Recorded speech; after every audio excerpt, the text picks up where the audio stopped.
හරි. එහෙනම් අද දවසේ ප්‍රධාන මාතෘකාව කුලක. ප්‍රධාන මාතෘකාව කුලක. හැඳින්වීම කරන්න ඉක්මනට ඒකේ අපේ 7 වසර 8 වසර කොටසේදී ඉගෙනගත්ත කාරණා ටික ඉස්සලාම ඉවර කරන් ඉමු. හරි. ප්‍රධාන මාතෘකාවනේ කුලක. ඊයටදී පළවෙනි තරුව. මේ යන්නේ ඔයගලන්ට පොඩි සටහනක්. මේ කියන සටහන ඊළඟ අවුරුදු දෙකේදීත් ඔයගලන්ට වැදගත් වෙයි. ඒ නිසා මේ කරන සටහන නැති කරගන්නවත් විසික් කළා දාන්නවත් යන්න එපා. හරි. මේ ටික පිළිවෙලට තියාගන්න. පළවෙනි දරුව මම මුලින්ම අදහස් කරන්න මොකද්ද කුලකයක් කියන්නේ කියලා. බහුතරයකට මතක ඇති කුලකයක් යනු කුමක්ද කියන එක. කුලකයක් යනු කුමක්ද කියන එක. අපි 6 දී කතා කරනවා තේරීම කියලා. ඒකම 7 8 දී කුලක විදියට මාතෘකාවක් යටතේ අපි කතා කරන්න ඉගෙන ගන්න. මුලින්ම කට්ටිය කතා කරොත් අපි මොකද්ද කුලකයක් කියන්නේ කියලා. කුලකයක් කියන්නේ නිශ්චිත තේරීමක්. එහෙම නැත්නම් නිශ්චිත ලක්ෂණයකට අනුව වෙන් කර ගන්න පුළුවන් නම් අපිට. අන්නේ වෙන් කර ගැනීම ඒ වෙන් කර ගන්නා කොටස අපි සලකනවා කුලකයක් විදියට. ඒ අනුව අපි සරලම උදාහරණයක් ගත්තොත් එළවලු කියන එක. අපිට නිශ්චිත තේරීමක් කරන්න පුළුවන්. පළතුරු කියන එක නිශ්චිත තේරීමක් කරන්න පුළුවන්. හරි සිව්පාවුන් කියන එක කකුල් 4 සත්තු පිළිබඳ අපිට වෙන් කිරීමක් කරන්න පුළුවන්. එතකොට නිශ්චිත තේරීමක් කරන්න පුළුවන් දේවල්. අපි කියනවා කුලකයක් විදියට. ඒව හඳුන්වනවා කුලක විදියට. හරි එතකොට අපි 7 දී ඉගෙන ගන්නවා කුලකාශ්‍රිත මූලික නීති ටික. මම ඒ ටික නම් ලියන්න යන්නේ නැහැ. ඒ ටික වැදගත්. නමුත් ඔයගලන්ට ගොඩක් අයට මතකයි. කුලක යටතේ නීතියක් ඉගෙන ගන්නවා අපි කුලක ලියන්න ඕන සංග්‍රහණක් තුල. ඒක එකක්. ඊළඟට කුලකයක් සතු දෙය එහි අවයව විදියට හඳුන්වනවා. අවයව වෙන් කර දක්වන්න ක්‍රමාවක් දාන්න ඕනේ කියන එක. ඒත් එක්කම එක අවයවයක් එක වතාවකට වඩා ලියන්න බෑ කියන එක. එක මේක දෙපාරක් ලියන්න බෑ. හරි. ඊළඟට කුලකයක් නම් කිරීමේදී ඉංග්‍රීසි හෝඩියේ කැපිටල් ලෙටර් එකක් කැපිටල් අක්ෂරයක් යොදා ගන්න ඕන නේද කියන එක. ඒ තමයි කුලකාශ්‍රිතව අපි 7 දී ඉගෙන ගත්ත මූලික නීති ටික. මේ ටික වලට මතකයි. හරි. එතනින් පස්සේ අපි කතා කරනවා අර මම මෙතනදී කිව්ව කුලකයක් සතු දැ කුලකයක් තුල අඩංගු දැ අපි එහි අවයව විදියට හඳුන්වනවා. ඊළඟට කුලකයක් දක්වන්න පුළුවන් ආකාර විදි තුනක් ගැන. එකක් තමයි අර සංගල වරහන් ඇතුලේ වචනෙන් ලියන්න පුළුවන් විස්තරයක් විදියට. ඉංග්‍රීසි හෝඩියේ ස්වර අක්ෂර ඒක අපිට වචනෙන් ප්‍රකාශ කරන්න පුළුවන්. ඒකම ඕනේ නම් අපිට ලියන්න පුළුවන් වෙන විදියකට ඒක අවයව විදියට ලයිස්තුගත කරලා. ඒක විස්තරයක් නේ. එහෙම නැත්නම් ලයිස්තුගත කරලා. ඒ කිව්වේ මොනවාද ඉංග්‍රීසි හෝඩියේ ස්වර අක්ෂර කියන්නේ? ඒ කිව්වේ vowels කියන්නේ A E I O U කියන්නේ. ඒක අපිට A, E, I ඒ විදියට අවයව විදියට වෙන් කරලා දක්වන්නත් පුළුවන්. ඒ ඇවිල්ලා දෙවෙනි ආකාරය. හරි. කුලකයක් නිරූපණය කරන්න පුළුවන් දෙවෙනි ආකාරය. එක්ක විස්තරයක් විදියට, එක්ක ලයිස්තුගත කිරීමක් විදියට. තුන්වෙනි ආකාරයකුත් තිබ්බා. මතකද රවුමක් අරගෙන රවුමක් මැද්දට අවයව ටික දාලා කුලකේ නම් කරන්න පුළුවන්. ඒ කියන්නේ අර A E I O U කියන අවයව ටික අපිට සංවෘත රූපයක්. ගොඩක් පිට අපි දාගන්නේ වෘත්තයක්. වෘත්තයක් ඇතුළට ওই කියන අවයව ටික දාලා ඒක A කියලා දක්වන්න පුළුවන්. ඒවට අපි කිව්වා වෙන රූප සටහන් කියලා. හොඳයි. මතකයි කට්ටියට ওই ටික කොහොම කියන්නේ. එහෙමනේ. එහෙනම් මූලිකව ඔතනට වෙනකන් 7 පන්තියේදී ඉගෙන ගන්න. 8 පන්තියට ඇවිල්ලා ඉගෙන ගන්නවා අපි කුලක වර්ග දෙකක් පිළිබඳව. ඊට අමතරව යම්කිසි කුලකයක් සතුව පවතින අවයව ගණන කොහොමද ප්‍රකාශ කරන්නේ? ඒකට අපි වෙනම සංකේතයක් ඉගෙන ගන්නවා. කුලකයක් සතු අවයව ගණන ප්‍රකාශ කරන විදිය. දැන් ඉස්සල උදාහරණෙම ගත්තොත් ඉංග්‍රීසි හෝඩියේ ස්වර අක්ෂර අවයව කීයක් තිබ්බද? අවයව ගණන කීයද? බිනුප අවයව ගණන කීයද? කුලකයක් ඇතුලේ ඒ කියන ඉංග්‍රීසි හෝඩියේ ස්වර අක්ෂර කියන කුලකයේ ඇතුලේ අවයව කීයක් තිබ්බද? මොකද හිතන්නේ? ඒ කියන්නේ vowels ගැන. vowels කීයක් තිබ්බද? vowels 5ක් තිබ්බා. මතකද අවයව ගණන ප්‍රකාශ කරපු සංකේතය මොකක්ද කියලා? ඒක ඉගෙන ගන්නේ 8 පන්තියේ. කුලකයක් සතු අවයව ගණන ප්‍රකාශ කරේ අපි 8 පන්තියේ. ඔව් රමිත්. ඔව් ඔෂාදින මතකයි. හොඳයි ඔෂාදි මේ ළඟදි කරලා තියෙනවද කොහෙද ඉස්කෝලේ තුල? හර්ෂණී ඒක නෙවෙයි සංකේත. ඒ වෙන එකක්. අවයව ගණන ප්‍රකාශ කරේ සිම්පල් n වලින්. හරි කෞෂාන්ට මතකයි. සිම්පල් n මගින් තමයි ඒක නිරූපණය වෙන්නේ. ඔෂාදි කිව්වා හරි. සිම්පල් n මගින් තමයි කුලකයක් සතු අවයව ගණන ප්‍රකාශ කරන්නේ. අර E අක්ෂරයේ තුලින් ප්‍රකාශ කරේ අවයව ගණන නෙවෙයි කුලකයක් සතු අවයවය වේ කියන එක. ඒ කියන කුලකයේ සතුව තියෙන අවයවයක් වේ යන්න අපි නිරූපණය කරා E යකින්. E එක ඇලෙරකින් කැපුවොත් එහෙම ඒකේ අදහස උනේ අවයවයක් නොවේ කියන එක. ඔන්න මූලිකව ඉගෙනගත්ත සංකේත දෙකක්. අර ඊ අක්ෂරයේ වගේ ලියන එකයි ඒත් එක්කම එන් අක්ෂරය තුලින් කිව්ව එකයි. හරිද? දැන් චුට්ටක් මතක් වුණාද ඔන්න ඔහොම දේවල් ටිකක් අපි පොඩි පන්ති 3ේදී 6 7 8 පන්ති 3ේදී කරාද කියලා? දැන් කෙනෙක්ට හිතෙනවා නම් එහෙම දැන් මුකුත්ම කරලා නැහැ කියලා එතන ලොකු අවුලක් තියෙනවා. ඒ කියන්නේ මෙලෝ මතකයක් නැහැ ඔය කියන කුලක පාඩම පිළිබඳව. ඒ ටික එහෙම වෙන්න බෑ. අනිවාර්යෙන් ඔළුව මතකයක් තියෙන්න ඕන ටිකක් මේ. හරි වැදගත්ම කොටස් ටික මුලින් ලියලා ඉන්න ඉස්සරහටත් ඕන වෙනවා. මම නීති පිළිබඳව නම් ලියන්න යන්නේ ඒ ටික කොහොමද පොදුවේ හැමෝගෙම ඔළුවේ තියෙන හින්දා. හරිද? පළවෙනි තරුව. හැඳින්වීම කරන්නම් මොකද්ද කුලකයක් කියන්නේ කියලා. දුල්මිනි ඔය ටික මතකයි ඇති කියලා මං හිතනවා. භාෂා ඔය ටික මතකයි ඇති කියලා මං හිතනවා. ජිත්මි එහෙම කතන්දර ටිකක් මීට කලින් කිව්වයි කියලා ජිත්මි දැන් 6 වසරේ ඉඳලා ඉන්න මිනිස්සයා. එයාට අනිවාර්යයෙන්ම මතක තියෙන්න ඕනේ. හරිද? තරුෂි ඒ ටික මතක ඇති කියලා හිතනවා. අනුෂ්ක ඉන්නවා අවිෂ්ක ඒ ටික මතක ඇති කියලා මං හිතනවා. හරිද? හරි මතකයිලු. හොඳයි. පළවෙනි තරුව හැඳින්වීම කරන්නම්. ටක් ගාලා ලියාගමු. හරි අද දවසේ කොහොම හරි සටහනක තියරි කොටස අවසන් කරගමු කොහොම හරි කරලා. හරි. පළවෙනි තරුව මෙන්න මෙහෙම. නිශ්චිත ලක්ෂණයකට අනුව වෙන් කළ හැකි නිශ්චිත ලක්ෂණයකට අනුව වෙන් කළ හැකි නිශ්චිත ලක්ෂණයකට අනුව වෙන් කළ හැකි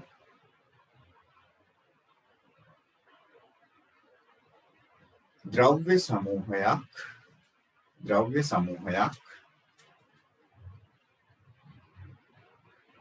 සමූහයක්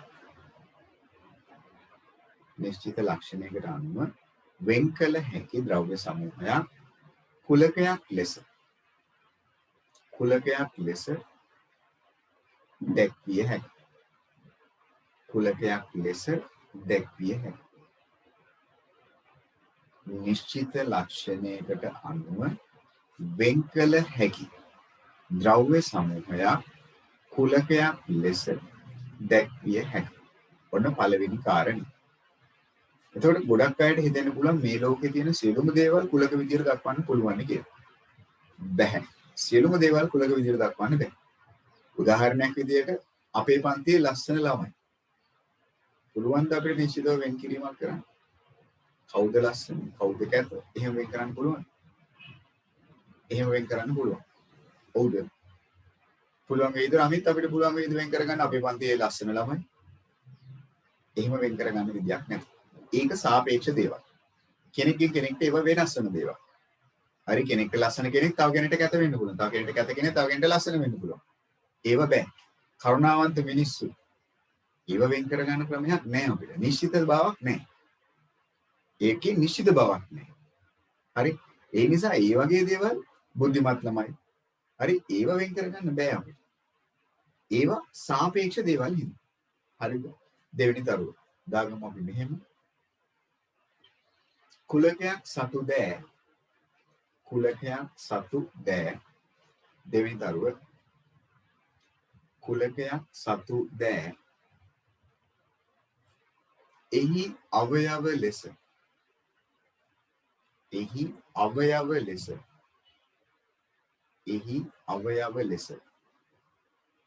කුලකයක් සතු දෑ එහි අවයව ලෙස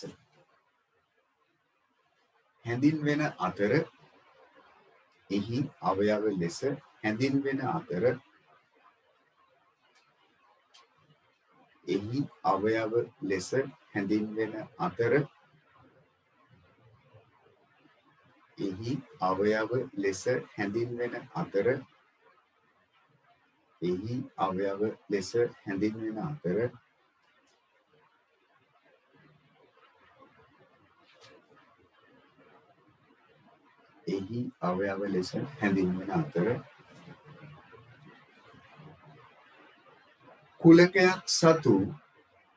කුලකයක් සතු ඒකටමයි කුලකයක් සතු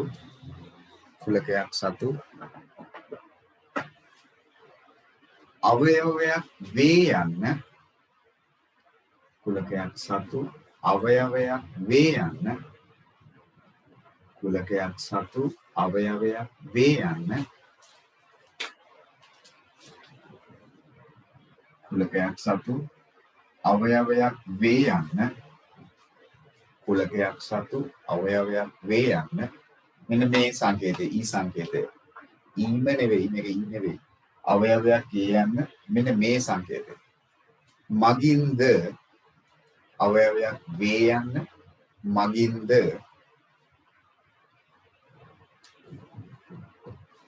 අවයවයක් නොවේ යන්න අවයවයක් නොවේ යන්න මෙන්න මේක අවයවයක් නොවේ යන්න මෙම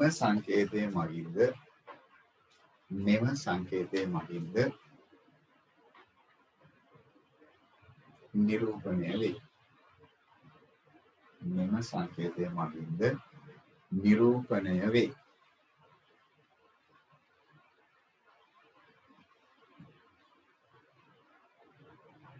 මගින්ද නිරූපණය වේ හරිද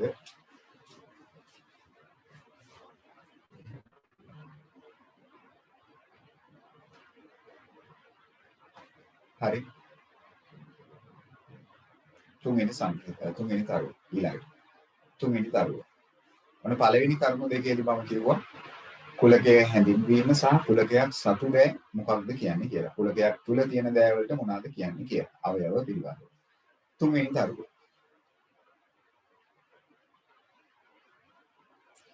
යම්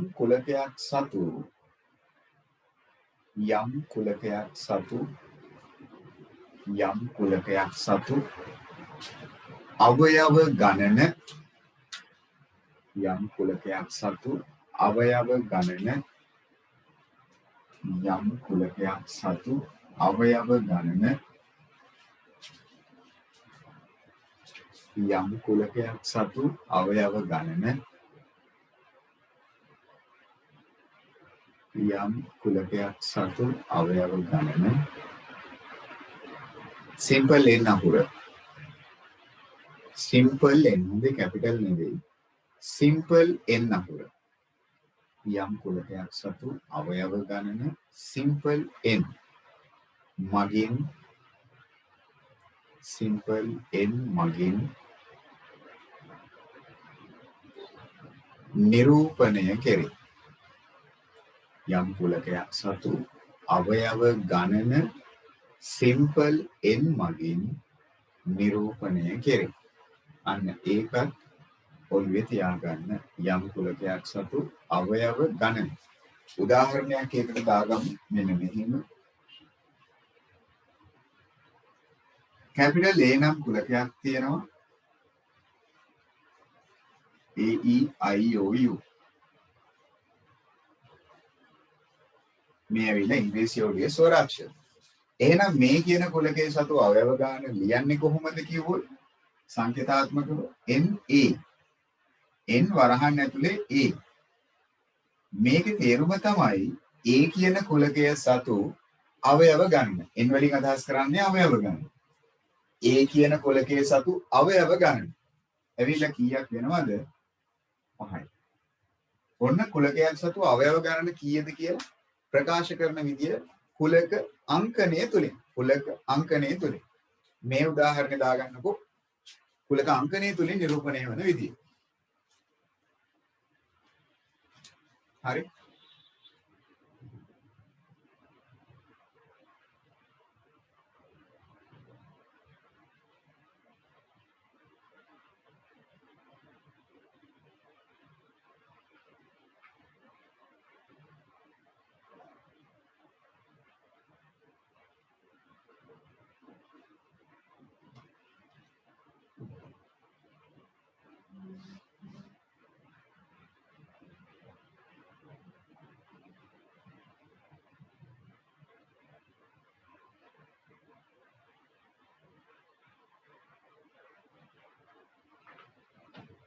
හරි ඊළඟ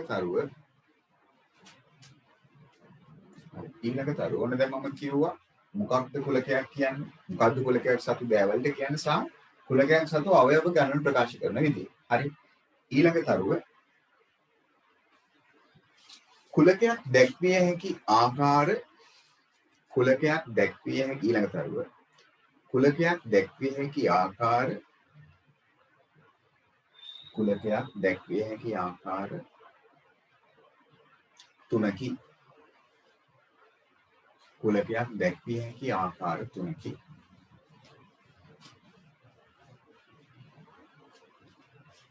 ඒ යටතේ ඒකටම අංක 1 කුලකයක් දැක්විය හැකි ආකාර තුනකි ක්‍රමාවක් දාලා 1 විස්තර කිරීමක් ලෙස ඒ යටතේ 1 විස්තර කිරීමක් ලෙස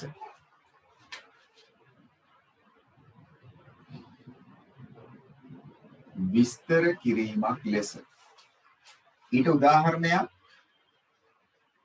ඉංග්‍රීසි හෝඩියේ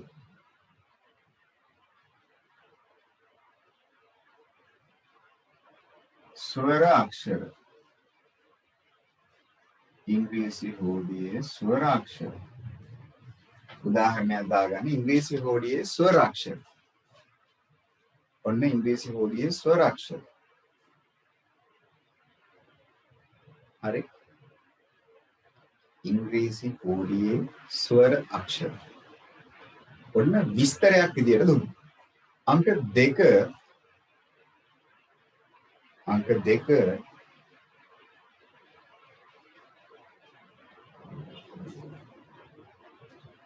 ලයිස්තුගත කිරීමක් ලෙස අංක 2 ලයිස්තුගත කිරීමක් ලෙස අංක 2 ලයිස්තුගත කිරීමක් ලෙස ඔය කුලකේම මම ලයිස්තුගත කරලා දක්වනවා නම් එහෙනම් ඔය කියන කුලකයේ විස්තර කරන්නේ මෙන්න මේගොල්ලෝ ගැන A E I O U ඔන්න ස්වරාක්ෂර ලයිස්තුගත කිරීමක් විදියට ලයිස්තුගත කිරීමක් විදියට හරිද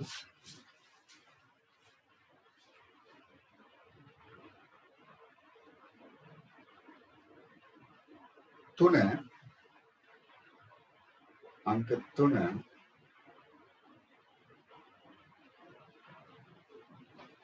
හරි ස්වරාක්ෂර කියන එකම ලයිස්තුගත කරලා කිව්වා අංක 3 වෙනි ක්‍රමය තුන්වෙනි පළවෙනි එක විස්තරයක් විදියට දෙවෙනි එක ලයිස්තුගත කිරීමක් විදියට තුන්වෙනි එක වෙන් රූප සටහන් මගින් අංක 3 වෙන් රූප සටහන් මගින් වෙන් රූප සටහන් මගින් වෙන් රූප සටහන් මගින් එහෙමනම් ඔන්න අවයව ටික හරි ඒ කියලා ලකුණු කරා සංවෘත රූපයක් ඇතුලේ ඔන්න A E I O U කියන ඔය කියන අවයව ටිකම සංවෘත රූපයක් ඇතුලේ නිරූපණය කරා මේකට අපි කියනවා වෙන් සටහන් එහෙම නැත්නම් වෙන් රූපයක් කියලා හරි ඔය තමයි තුන්වෙනි ආකාරය ලබන අවුරුද්දේ අපි තව එක ආකාරයක් ඉගෙන ගමු දැනට අපි ඉගෙන ගන්නේ කුලකයක් නිරූපණය කරන්නට පුළුවන් දැක්විය හැකි ආකාර විදි 3ක් තියෙනවා කියලා. හරිද බලන්න පොතන්ට වෙනකම්.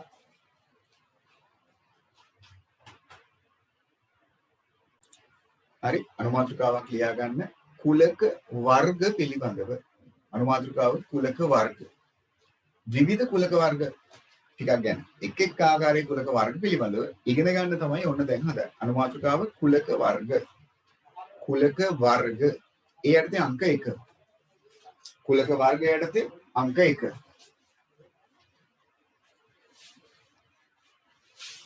පළවෙනි කුලක වර්ග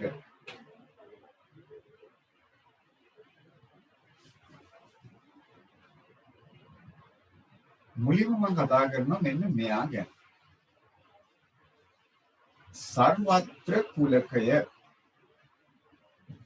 පළවෙනි කුලක වර්ගය සර්වත්‍ර කුලකය ඒකේ සංකේතය තමයි මෙන්න මේ මෙන්න මෙහෙම කාක්කා වගේ යන්න ඕනේ ඊ අකුර නෙවෙයි අපි කලින් කරපු ඊ අකුර නෙවෙයි මෙන්න මෙහෙම ගියා මෙන්න මේ පළවෙනි කුලක වර්ගය සර්වත්‍ර කුලකය බලමු අපි කතා කරලා මොකක්ද මේ සර්වත්‍ර කුලකය කියන්නේ කියලා හරිද ඒ යටතේ අංක 1 සර්වත්‍ර කුලකය ඒ යටතේ ලියා ගමු එහෙම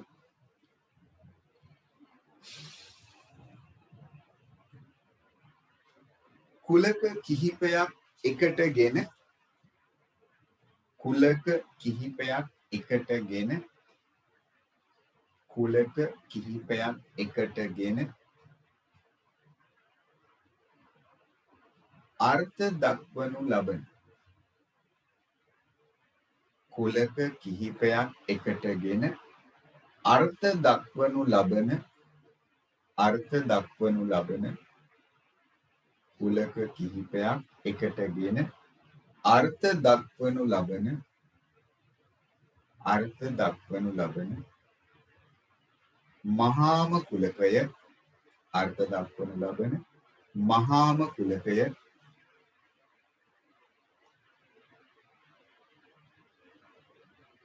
මෙසේ දැක්විය හැක අර්ථ දක්වනු ලබන මහාම කුලකය මෙසේ දැක්විය හැක. හරි, දැන් චුට්ටක් බලමු මොකක්ද මේ කියව කතාවේ තේරුම කියලා. හිතන්න ඒනම් කුලකයක් තියෙනවලු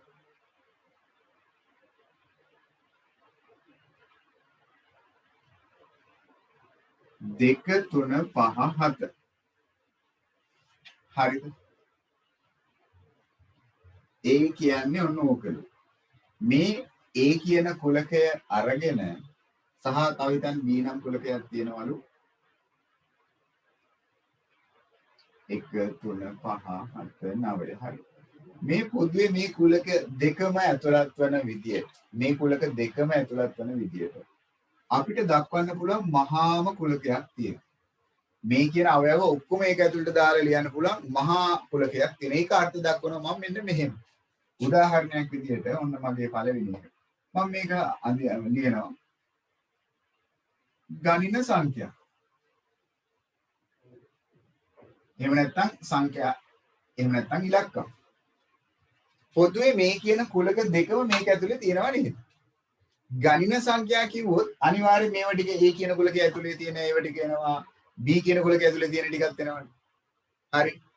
අනිවාර්යෙන්ම මහ කුලකේ වන් සංඛ්‍යා කුලකේ එහෙම නැත්නම් ගණින සංඛ්‍යා කියලා ලියුවොත් මේ කියන අවයව සියල්ලම මේක ඇතුලේ අන්තර්ගත වෙනවද නැද්ද? මේ හැර වෙනත් ඒවත් තියෙන්න පුළුවන්.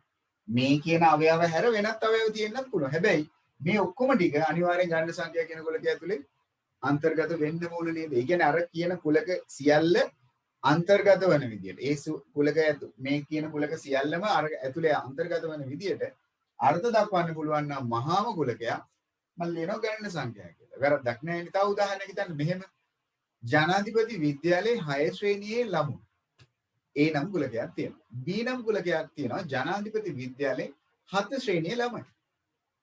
C නම් කුලකයක් තියෙනවා ජනාධිපති විද්‍යාලයේ 8 ශ්‍රේණියේ ළමයි. පොදුවේ ඔය ඔක්කොම කියන අවයව ටික දාලා කියන්න පුළුවන් මහා කුලකේ මොකක්ද? මොකක්ද එහෙනම් සර්වත්‍ර කුලකේ විදිහට අපිට අර්ථ දක්වන්න පුළුවන්. අර ඔක්කොමල්ලා අඩංගු වෙන්නත් ඕන. ඒ ඔක්කොමල්ලා අඩංගු වෙන විදිහට අර්ථ දක්වන්න පුළුවන්. කොහොමද අපිට කියන්න පුළුවන්? ඔව්. පොදුවේ සිසුන් කියන්නත් පුළුවන්. එහෙම නැත්නම් හැබැයි දැන් අපි මෙතන යම් කිසි සීමාවක් පෙන්වන්න එපේ. ජනාධිපති විද්‍යාලයේ සිසුන්.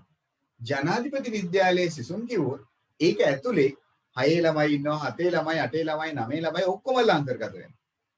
හරි එහෙමනම් යම් කිසි කුලක කිහිපයක් එකතු කරලා දක්වන්න පුළුවන් මහ කුලකයක් හරිද? අපි හඳුන්වනවා මොකක් කියලාද?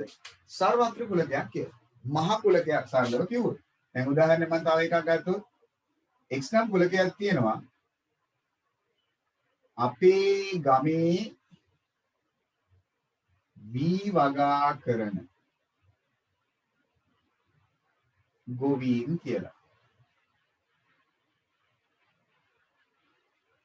අපේ ගමේ වී වගා කරන ගොවීන්. අපේ ගමේ වී වගා කරන ගොවීන්.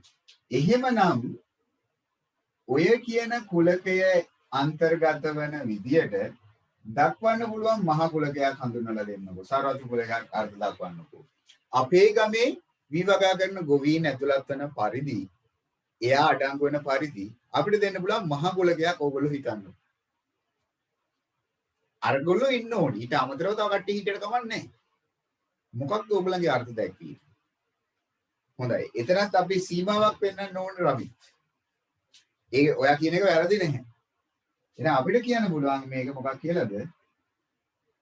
අපේ ගමේ ගොවීන් කියලා. අපේ ගමේ ගොවීන් කියලා කිව්වොත් අනිවාර්යෙන්ම බී වගා කරන කට්ටිය ඒක ඇතුලේ ඉන්නව නේද? ඉන්නවද නැද්ද? ඉන්නවා. එහෙනම් මෙන්න මේ විදියට යම් කිසි කුලක කිහිපයක් එකතු කරලා හදන්න පුළුවන් මහ කුලකයක් අපි කියනවා මොකක් කියලාද? සර්වත්‍ර කුලකයක් කියලා. මොන පළවෙනි කුලක වර්ගය. හරිද? උදාහරණ දෙක දාගන්නකෝ ටක් ගාලා. හරි දෙවෙනි කුලක ආකාරය අභිශුන්‍ය කුලකය.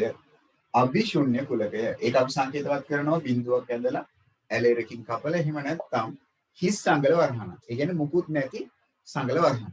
අභිශුන්‍ය කුලක. ඔය තමයි දෙවෙනි කුලක වර්ගය. අභිශුන්‍ය කුලක. වචනේ තුලින්ම කියවෙනවා ශුන්‍යයි කියලා. ශුන්‍ය කියන්නේ මොකක්ද? කිසිවක් නැහැ කියලා. එහෙනම් අවිශුන්‍ය කුලකය කියන්නේ මොකක්ද? අවයව කිසිවක් නොමැති. අවයව කිසිවක් නොමැති කුලකයක්. ඒක මේ ඉස්සඟල වර්ණනක් දාලා තියෙනවා. අවයව කිසිවක්ම නැති කුලකයක්. අපි කියනවා මොකක් කියලාද? අවිශුන්‍ය කුලකයක් කියලා. හිතන්න උදාහරණයක් විදිහට මෙන්න මෙහෙම. හරි 10ට අඩු 11 ගුණාකාරය. මොනවද දැන් කටි කල්පනා කරන මොකද්ද මේ ගුණාකාරය කියන්නේ කියලා. මට කියනවා බලන්න ඉස්සෙල්ලාම කවුරු හරි කෙනෙක් මොනවාද 11 ගුණාකාරය? 11 ගුණාකාර ටිකක් කියමුකෝ බලන්න. භාෂි කියමු බලන්න. මොනවාද 11 ගුණාකාර ටික? කියන්න බලන්න අවයව ටිකක් 11 ගුණාකාර වලට. හොඳයි. අවබෝධයක් තියෙනවනේ මොනවාද 11 ගුණාකාර කියන්නේ කියලා. 11 ගුණාකාර කියන්නේ 11 චක්‍රය යන්නේ 11 චක්‍රය. අන්න හරි 11 22 33 44 55 හරි ඒ ඇවිල්ලා 11 ගුණාකාර. එතකොට 11 ගුණාකාර කියමුකෝ බලන්න 10ට අඩු 11 ගුණාකාර තියනවාද? 10ට අඩු 11 ගුණාකාර. එකක්වත් නැහැ. හරිද? එකක්වත් නැහැ. එහෙමනම් ඔන්න අභිශුන්‍ය කුලකයකට උදාහරණයක්. ඒනම් කුලකයක් තියෙනවලු 10ට අඩු 11 ගුණාකාර. ඉතින් අනේ 10ට අඩු 11 ගුණාකාර කොයිද තියෙන්නේ? එකක්වත් නැහැ. හැබැයි දැන් 11 ගුණාකාර කියලා එකක් නැද්ද? 11 ගුණාකාර කියලා කුලකයක් තියෙනවා. ඒක නැත්තේ නෑ. මේ කුලකය අර්ථ දැක්වීමේ වැරද්දක් නැහැ. හැබැයි 10ට අඩු 11 ගුණාකාර කිසිවක් නැහැ. ඒ නිසා අපි දක්වන්නේ මේක කොහොමද? එක්ක මෙහෙම. එහෙම නැත්තම් කෙනෙක්ට පුළුවන් බිඳුවක් ඇඳලා ඇලෙරකින් කපන්න. අවයව කිසිවක් නොමැති බව. මම තව උදාහරණයක් ගන්නම්කෝ. x නම් කුලකයක් තියෙනවලු 5ත් 6ත් අතර පූර්ණ සංඛ්‍යා. 5ත් 6ත් අතර පූර්ණ සංඛ්‍යා. පූර්ණ සංඛ්‍යා කියලා කුලකයක් තියෙනවා 1 2 3 4 5 සම්පූර්ණ ඉලක්කම්. ඒවා තියෙනවා. මං අහන්නේ 5යි 6යි අතර පූර්ණ සංඛ්‍යා තියෙනවා. 5ත් 6ත් අතර. මොකද කියන්නේ? එකක්වත් නැහැ. හැබැයි දැන් 5යි 6යි අතර සංඛ්‍යා නැද්ද? 5යි 6යි අතර සංඛ්‍යා නැද්ද? කට්ටිය කල්පනා කරන ඕනේ 5යි 6යි අතර සංඛ්‍යා කොහෙන්ද තියෙන්නේ? 5ට පස්සේ 6නේ කෙලින්ම. ඔව් නේද? 5යි 6යි අතර සංඛ්‍යා මොකුත් නැහැ නේද? හොඳයි දේවශාට අදහසක් තියෙනවා, චූටි අදහසක් තියෙනවා. හොඳයි රමිට්ටත් අදහසක් තියෙනවා. හරි දුල්මිනි අදහසක් තියෙනවා. හොඳයි. කට්ටිය කල්පනා කරනවා දැන් මොනවාද 5යි 6යි අතර තියෙන්නේ කියලා. අන්න හරි. 5යි 6යි අතර තියෙන්නේ මොනවාද? ඇයි යන්නේ දශම සංඛ්‍යා ටික. ඒක මැද්දේ තියෙන භාග සංඛ්‍යා. 5.1 5යි භාගය ඒ වගේ දශම සංඛ්‍යා පිටින්න පුළුවන්. කොච්චරක් තියෙන්න පුළුවන්ද? 5යි 6යි අතරේ කොච්චර සංඛ්‍යා ටිකක් තියෙන්න පුළුවන්ද? සංඛ්‍යා කීයක් තියෙනවද? හරි. ඔයගොල්ලෝ කියනවා තියෙනවා කියලා මාත් කියනවා තියෙනවා කියලා. ඒක හරි. මම අහන්නේ ඔයගොල්ලන්ගෙන් 5යි 6යි මැද්දේ සංඛ්‍යා කීයක් තියෙනවද? ඔව් අයන්නේ මොකද හිතන්නේ? අමය මොකද හිතන්නේ? 5යි 6යි අතර මැද්දේ සංඛ්‍යා කීයක් විතර ඇද්ද? යනොලි 5යි 6යි අතර සංඛ්‍යා කීයක් ඇද්ද? හොඳයි ජයසංගගේ උත්තරයක් ඇවිල්ලා තියෙනවා. හොඳයි අයමිගේ උත්තරයක් ඇවිල්ලා තියෙනවා. හොඳයි. දුල්මිනි උත්තරයක් දෙනවා. හොඳයි. හොඳයි. දැන් මේකල අවබෝධයෙන් ඉන්නවා. හොඳයි. වෘන්දාරත් කියන කතාව. විහිඳු කියනවා ඒ හිතන්නේ එහෙම උත්තරයක් විහිඳු දුන්නේ. හරි. උත්තර ඇවිල්ලා තිබ්බ 10ක් තියෙනවා කියලා. තව කට්ටිය කියනවා 9ක් තියෙනවා කියලා. විහිඳු කියනවා 6ක් තියෙනවා කියලා. හරි. තවත් උත්තරයක් තියෙනවා ගොඩක් තියෙනවා කියලා. 10ක් කියනවා 10ක් තියෙනවා කියලා. නැහැ ළමයි. අර කියන කාරණේ හරි. අපිට ගැනලා ඉවර කරගන්න බැරි ප්‍රමාණයක් තියෙනවා. ඒ කිව්වේ අනන්ත වූ ප්‍රමාණයක් තියෙනවා. හරි පිළිතුර තමයි අනන්තයක් තියෙනවා.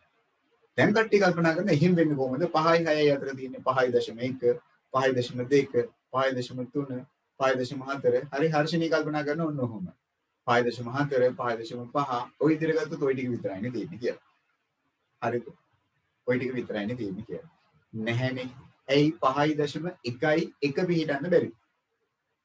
ඇයි අපිට 5.1 පිහිටන්න බැරි? ඇයි අපිට 5.1 ඕන තරම් තියෙන්න පුළුවන් නේද? දැන් ජීවිතේ තේරුණාද කොහොමද අනන්ත ප්‍රමාණයක් තියෙන්නේ කියලා? අන්න 5යි 6යි අතර සංඛ්‍යා අනන්ත ප්‍රමාණයක් තියෙන්න පුළුවන්. ගැනලි ඉවර කරන්න බෑ අපිට.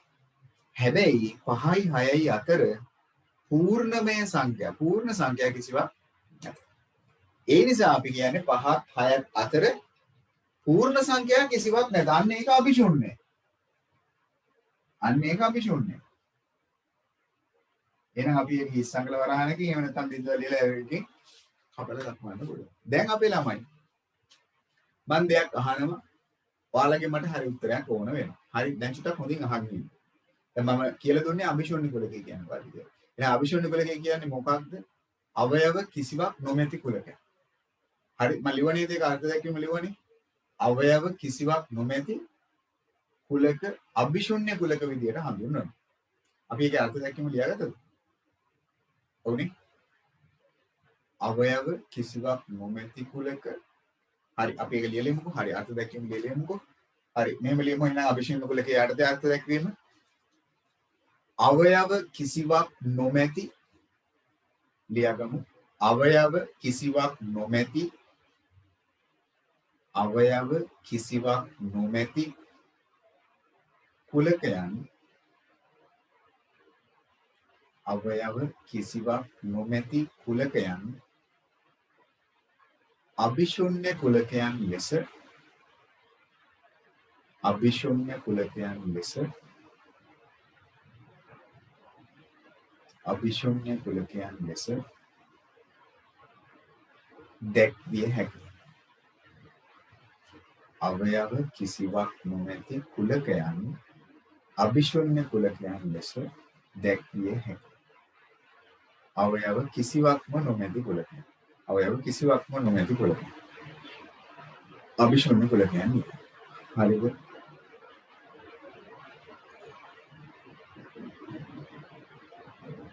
ඒ අර්ථ උදාහරණ දෙක දාගන්නකො. හරි. ඒ අර්ථ උදාහරණ දෙක දාගන්නකො. හරි. මට දැන් අවශ්‍යයි කට්ටිය මෙන්න මේකට ඔයගලන්ගෙන් උත්තරයක්. හොඳට කල්පනා කරලා උත්තරයක් දෙන්න. හරිද? මම කුලකයක් මෙන්න මෙහෙම වදන්තියක් කියනවා. මට ඒකට අදාළ ප්‍රශ්නට අදාළව යම් උත්තරයක් ඔයගලන්ගෙන් අවශ්‍ය වෙනවා. හරි. මොකද්ද ප්‍රශ්නේ? මම ඔයාලගෙන් අහනවා අපේ පන්තියේ ලස්සන ළමයි. අපේ පන්තියේ ලස්සන ළමයි. අභිශූන්‍ය කුලකයක් වේද නොවේ. අපේ පන්තියේ ලස්සන ළමයි. අභිශූන්‍ය කුලකයක් වේද නොවේ.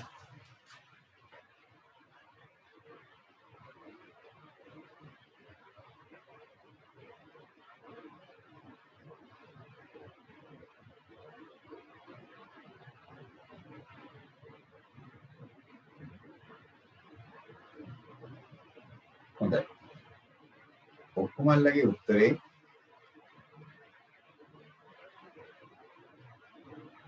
අභිශූන්‍ය කුලකයක් වෙයි කියන එක. නොවේ කියලා උත්තරයකුත් තියෙනවා.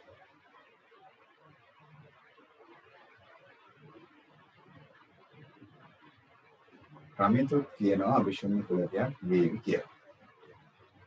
බොදරුට්ටයක් තියෙන අභිශුන්‍ය කුලකයක් වේ කියන තැන.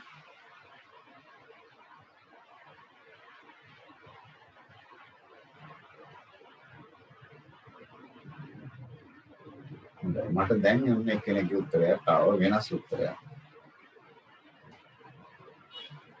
හොඳයි මට මේ උත්තරේ තමයි මම හොයමින් හිටියේ. දොල්වෙනිගේ උත්තරේ තාම ආවේ නැහැ. භාෂිකේ උත්තරේ තාම ආවේ නැහැ.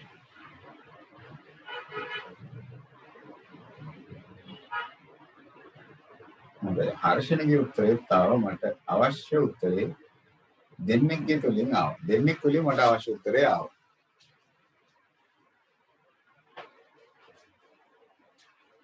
හොඳයි මෙත්නි තුලිනුත් ඔන්න මට අවශ්‍ය උත්තරේ ආවා. තුන්දෙනෙක් මට අවශ්‍ය උත්තරේ කිව්වා.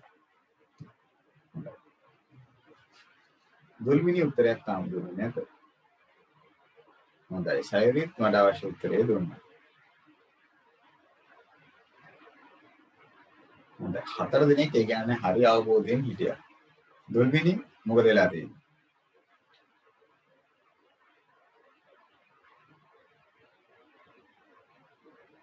දර්ශීකේ අදහස් මොකද? හොඳයි භාෂිත ඔන්න මට අවශ්‍ය උත්තරයක් දුන්නා.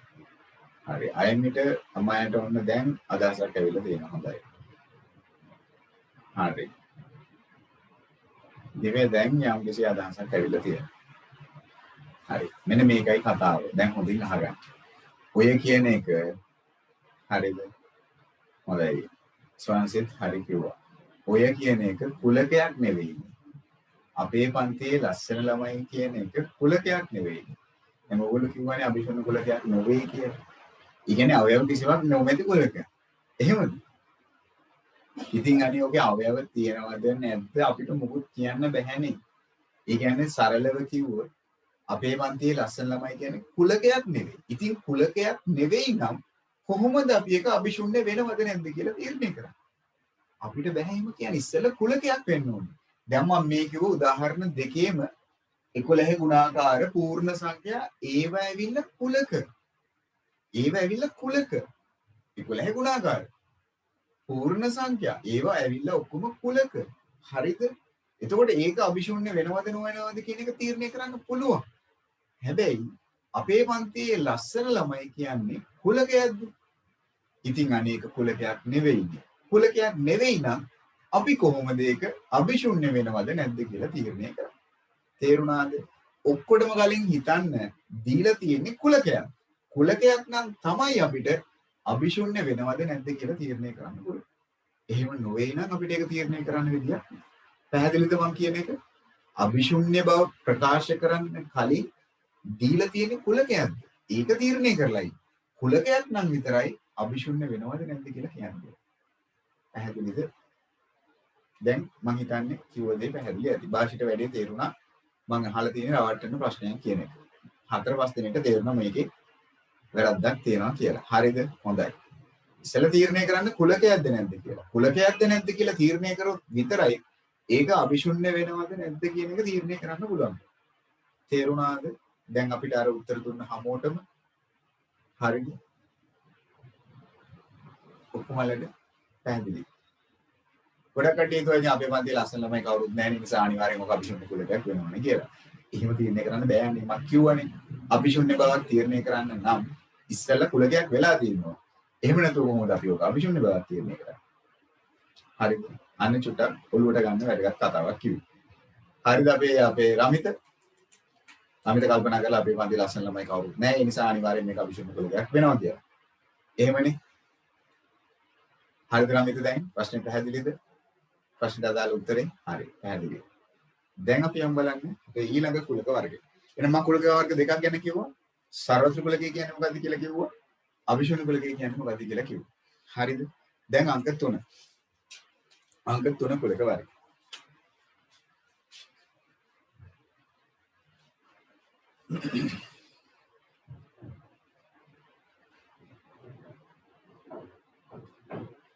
පරිමිත කුලක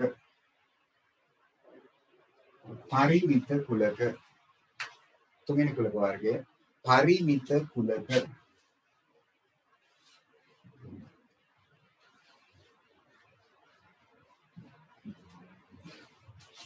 පරිමිත කුලක. ඒකට අර්ථ දැක්වීම ලියන්නේ මේක චලක එකක් නෙවෙයි.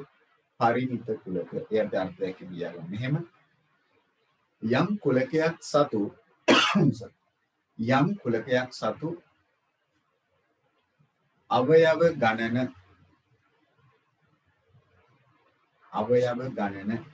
ඒ කිව්වේ simple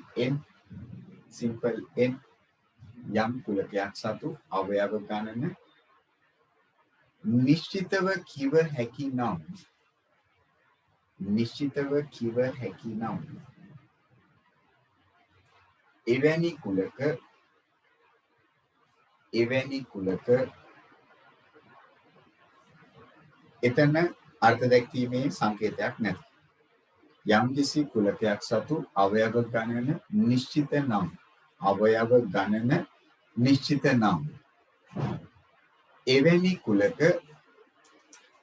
එවැනි කුලක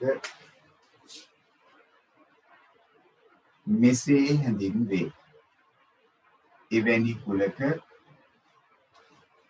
මෙසේ හැඳින්වේ.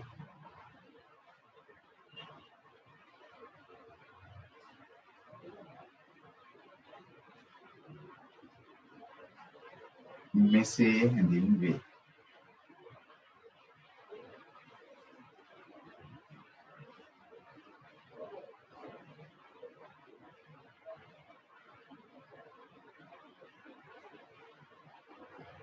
හරි 10ට අඩු ප්‍රථම ඔන්න උදාහරණ දෙකක් 10ට අඩු ප්‍රථමක සංඛ්‍යා. අපි දන්න ඕකේ තියෙන අවයව ගාන කීයද කියලා. එහෙනම් 10ට අඩු ප්‍රථම සංඛ්‍යා කියන්නේ 2 3 5 7. අවයව 4ක් තියෙනවා කියලා අපි දන්නවා. ඉංග්‍රීසි හෝඩියේ අක්ෂර අවයව ගාන කීයද කියලා අපි නිශ්චිතව දන්නවද නැද්ද? කීයක් තියෙනවද? 80ක් තියෙනවද? ඉංග්‍රීසි හෝඩියේ අක්ෂර. ඔව්. දැන් බලන්නනේ ඒක එහෙම නෙවෙයි නේද? හොඳයි ඔක්කොමල දන්නවා 26ක් තියෙනවා කියලා හරිය. එහෙනම් ඒකේ අවයව ගාන නිශ්චිතව දන්නවනේ. 10ට අඩු ප්‍රථමක සංඛ්‍යා. ඒකේ තව අවයව ගාන නිශ්චිතව දන්නවනේ. හැබැයි මම මේක 10ට අඩු ප්‍රථමක සංඛ්‍යා කියන්නේ නැතුව මම කියනවා ප්‍රථමක සංඛ්‍යා කියලා. මම කියනවා ප්‍රථමක සංඛ්‍යා කියලා. හර්ෂණී එතන ඔයා කියන උත්තරේ නෙවෙයි. හරිද? ඔයා ඒ කිව්වේ vowels ගැන. හරිද? හරි මම මේ කිව්වේ ඉංග්‍රීසි වලදී අක්ෂර ගැන. මම අහනවා ප්‍රථමක සංඛ්‍යා කියලා කිව්වා. අවයව කීයක් තියෙනවද? ප්‍රථමක සංඛ්‍යා. අවයව ගණන කීයක් තියෙනවද? පුළුවන්ද කියන්න? ප්‍රථමක සංඛ්‍යා. අන්න හරි. එතකොට කියන්න වෙන්නේ කොච්චරක් තියෙනවද කියලාද? අනන්තයක් තියෙනවා කියලා. ඉවරයක් නැත. එහෙමනම් ඒ වගේ කුලක පරිමිත වෙන්නේ නැහැ. දේ දුන්නේ වර්ණ. අවයව ගාන කීයද කියලා දන්නවද? දේ දුන්නේ වර්ණ. අවයව ගාන කීයද කියලා දන්නවද? ඔව් අපේ කට්ටිය දන්නවා. හරි රතු කතන්දරේ දන්නවනේ. හරි රන්තැබිලි කඩන්න කියලා. හරි ඒක මතකනේ කවිය දන්නවනේ. හරි. 7ක් තියෙනවා කියලා දන්න හොඳයි. එහෙමනම් ඒවා අපිට නිශ්චිතව කියන්න පුළුවන් අවයව ගාන. අන්න ඒවා අපි හඳුනන මොනවා කියලාද? පරිමිතයි කියලා. එහෙනම් කියන්න බැරි ඒවා අවයව ගාන අනන්තයක් වෙන ඒවා අපි මෙතන ඉස්සරහට අයන්නක් දානවා. ඒ කියන්නේ අපරිමිත කෙලවරක් නැත. ඒවල අපි කියනවා පරිමිත නෙවෙයි අපරිමිත කුලක කියලා. ඒක අපේ ඊළඟ කුලක වර්ගය. හරි මේ උදාහරණ දෙක දාගන්න කොටක් ගාලා පරිමිත යටතේ උදාහරණයක් විදියට. අගල් හතරවෙනි කුලක වර්ගය. ළමයි හතරවෙනි කුලක වර්ගය. දැන් කියපු එකම තමයි පොඩි වෙනසක් අයන්නක් ඉස්සරහට එනවා. අපරිමිත කුලක පස්වෙනි කුලක වර්ගය. නෑ හතරවෙනි කුලක වර්ගය. හතරවෙනි කුලක වර්ගය. අපරිමිත කුලක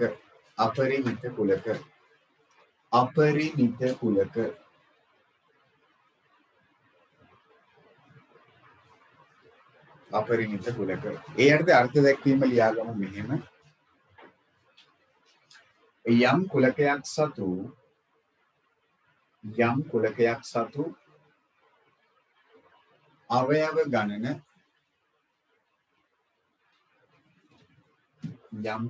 සතු අවයව ගණන අනන්ත ප්‍රමාණයක් වේ නම්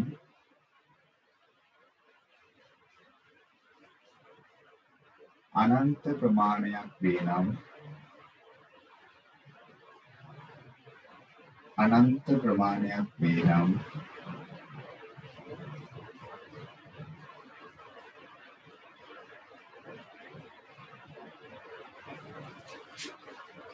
යම් කුලකයක් සතු අවයව ප්‍රමාණය අවයව ගණන අනන්ත ප්‍රමාණයක් වේ නම් එවැනි කුලක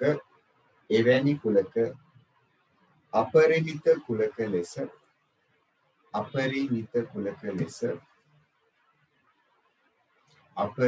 කුලක ලෙස දැක්විය හැකියි.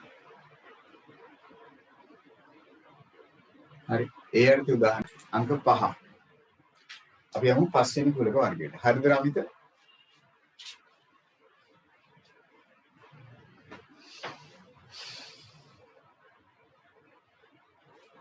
හරි. පස්වෙනි එක. සමකුලක පස්වෙනි කුලක ආකාරයෙන් සමකුලක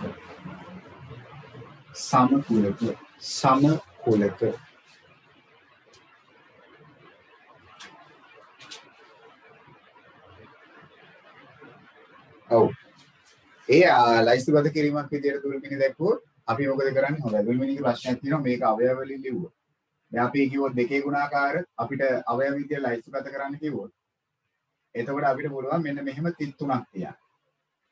අවයව කිහිපයක් ලියලා 33ක් තියන්න පුළුවන්. දැන් ඔක්කොම සංඛ්‍යා ගත්තොත් 1 3 5 7 කියලා අවයව කිහිපයක් ලියලා ඔක්කොම ලියන්න බෑනේ. අනන්තයක් බව ප්‍රකාශ කරන්න 33ක් දාන්න. මෙන්න මේ විදියට.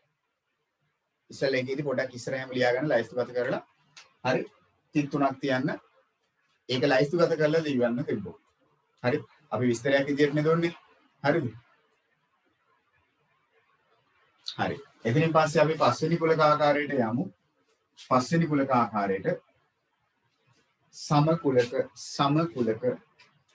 ඒ අර්ථ දැක්වීම මෙහෙම ලියමු. සමකුලක කියන්නේ වචනය තුලින්ම සමාන කුලක කියන එක. යම් කුලක දෙකක් සමාන වෙනවා නම් අපි ඒවලට කියනවා සමකුලක යුගලක් කියලා. හරි. පස්වෙනි එක යටතේ මෙන්න මෙහෙම ලියමු. යම් කුලක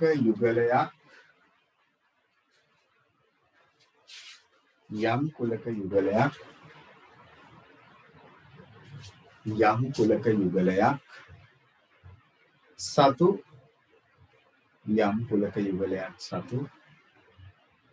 අවයව ගණන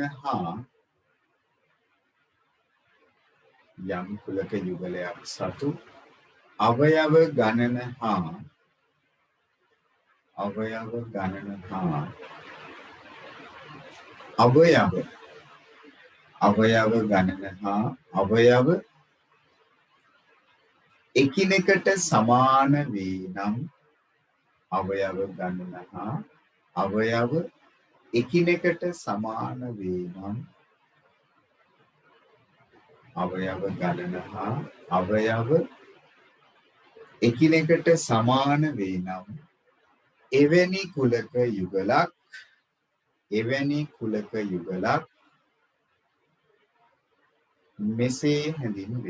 එවැනි කුලක යුගලක් මෙසේ හැඳින්වේ. ඒ කියන්නේ සමකුලක කියලා. ඒ කුලක දෙක සමානයි. දැන් උදාහරණයක් හිතන්නකෝ මෙහෙම. මම කරුණු දෙකක් කිව්වා හොඳේ. එකක් තමයි අවයව ගණන. ඒ කියන්නේ අවයව කීයක් තියෙනවද සහ අවයව එකිනෙකට සමාන වෙන්නත් ඕන. මම ගත්ත උදාහරණයක් මෙහෙම. ඒ කියන කුලකයේ සතුව තියෙනවා මෙන්න මේ කියන අවයව. EAT. B නම් කුලකයක් තියෙනවා. එයා සතුව තියෙනවා අවයව මෙහෙම. ඒ මොකද ඔයගොල්ලෝ හිතන්නේ? මෙයා සතුව තියෙන්නේ අවයව 3යි. මෙයා සතුවත් අවයව 3යි.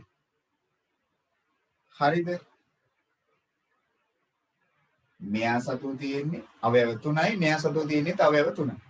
මෙයා ඇතුලේ EAT, මෙයා ඇතුලේ ATE. හරියට කල්පනා කරලා බැලුවොත් මේ කියන අවයව ටිකම නේද මේ B කියන කුලක ඇතුලේ තියෙන්නේ.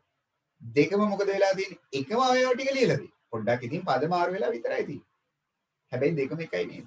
ඒ නිසා ඔන්න කියනවා A හා B සමකුලක යුගලකි කියලා. ජෝඩුවක්.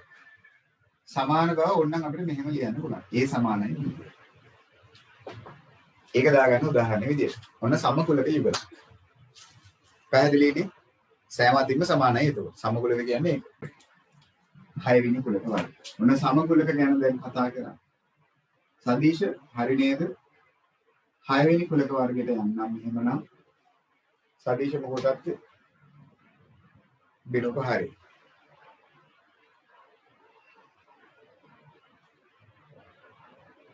හරි. දැනට මම කතා කරා මුලින්ම මොකද්ද සාර්වත්‍රික කුලකය කියන්නේ කියලා.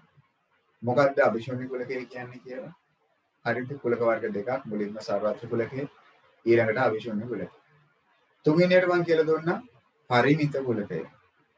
හතරවෙනියට මම කියලා දුන්නා අපරිමිත කුලකය. පරිමිත ඊළඟට අපරිමිත කුලකය. පස්වෙනියට කියලා දුන්නා දැන් සම කුලකය ගැන. හයවෙනි කුලක වර්ගය තුල්්‍ය කුලක. තුල්්‍ය කුලක. තුල්්‍ය කුලක. හරි. හයවෙනි කුලක වර්ගය බිනුප හරිනේ. තුල්්‍ය කුලක. හයවෙනි කුලක වර්ගය. තුල්්‍ය කුලක. මොකක්ද බලමු තුල්්‍යයි කියලා කියන්නේ. මතකද තුල්්‍ය භාග, තුල්්‍ය අනුපාත. අනේ වගේ දැන් තුල්්‍ය කුලක සමානයි කියන එකම තමයි. හැබැයි පොඩි ඒ අර්ථයේ පොඩි වෙනසක් තියෙනවා. තුල්්‍ය බව සහ සමාන බව කියන්නේ කාරණා දෙකක්. පොඩි වෙනසක් තියෙනවා. සමානයි කියුවේ සෑම අතින්ම කියන එක. දැන් බලන්න තුල්්‍ය කුලක වල අර්ථ දැක්වීම කොයි විදිහටද වෙන්නේ කියලා. මෙහෙම ලියමු. හතරවෙනි එක තමයි අපරිමිත කුලකය. අපරිමිත කුලකය. විනෝප අපරිමිත කුලකය. පරිමිත අපරිමිත. හරි. හයවෙනි කුලක වර්ගය වෙන තුල්්‍ය කුලකය යටතේ අර්ථ දැක්වීම මෙහෙම ලියන්නම්. යම් කුලක යුගලක් සතු යම් කුලක යුගලක් සතු යුගලක් කියන්නේ දෙන්නේ කියන එක. යම් කුලක යුගලක් සතු යම් කුලක යුගලක් සතු අවයව ගණන අවයව ගණන යම් කුලක යුගලක් සතු අවයව ගණන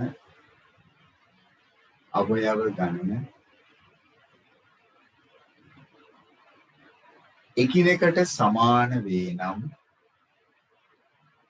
යම් කුලක යුගලක් සතු අවයව ගණන අවයව නෙවෙයි අවයව ගණන එකිනෙකට සමාන වේ නම් අවයව ගණන එකිනෙකට සමාන වේ නම් අවයව ගණන එකිනෙකට සමාන වේ නම් එවැනි කුලක යුගලක් එවැනි කුලක යුගලක් එවැනි කුලක යුගලක් මෙසේ හැඳින්වේ. එවැනි කුලක යුගලක් මෙසේ හැඳින්වේ. හරි. අවයව ගණන විතරයි සමාන වෙන්නේ. අවයව එකිනෙකට සමාන වීම අවශ්‍ය නොවේ. තුල්්‍ය වීමට. හරි. ඔන්න මම උදාහරණයක් කියන්නම්. හරි. හිතන්න x නම් කුලකයක් තියෙනවලු. එයා ඇවිල්ලා අවයව s o n y නම් කුලකයක් තියෙනවා. එයාගේ අවයව ඇවිල්ලා s u n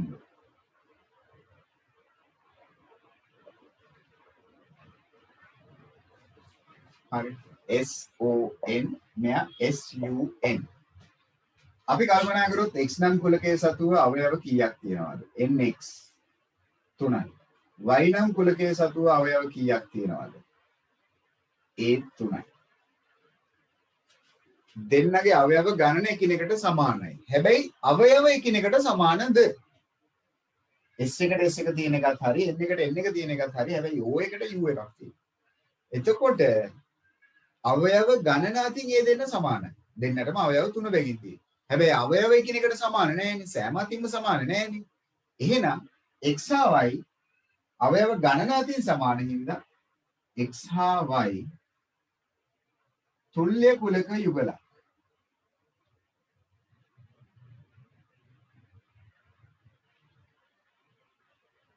තුල්්‍ය කුලක යුගලක්. ඒක කියන්න පුළුවන්. එහෙනම් අපි තුල්්‍ය බව දක්වනවා මෙන්න මෙහෙම ලකුණේ. සමාන ලකුණ වගේ නෙවෙයි පොඩි රැල්ලක් තියෙනවා. x තුල්්‍ය වේ y. x තුල්්‍යයි y. සමාන ලකුණ නෙවෙයි පොඩක් මෙහෙම රැල්ලක් වගේ තියෙනවා. හරි. තුල්්‍ය බව ප්‍රකාශ කරන්නේ ඒ විදිහට. x තුල්්‍ය වේ y. අවයව ගණනාවකින් සමානයි කියලා. හරි. ඒකත් දාගමු ටක් ගාලා එහෙමනම්. හරි. හත්වෙනි කුලක වර්ගය.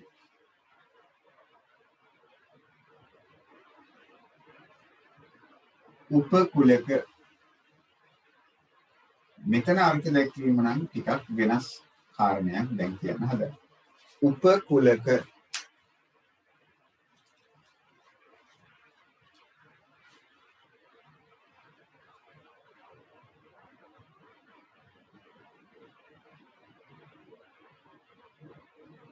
හරි. ධාර කියන කතාව හරි. ඒ කතාව ඒ විදිහට ගන්න පුළුවන්. හරි. එහෙමනම් හත්වෙනි කුලක වර්ගය ලියමු. උපකුලක උපකුලක උපකුලක උපකුලක උපකුලක හත්වෙනි එක විශේෂ අවස්ථාව වැදගත්ම අවස්ථාවක් මේ. උපකුලක උපකුලක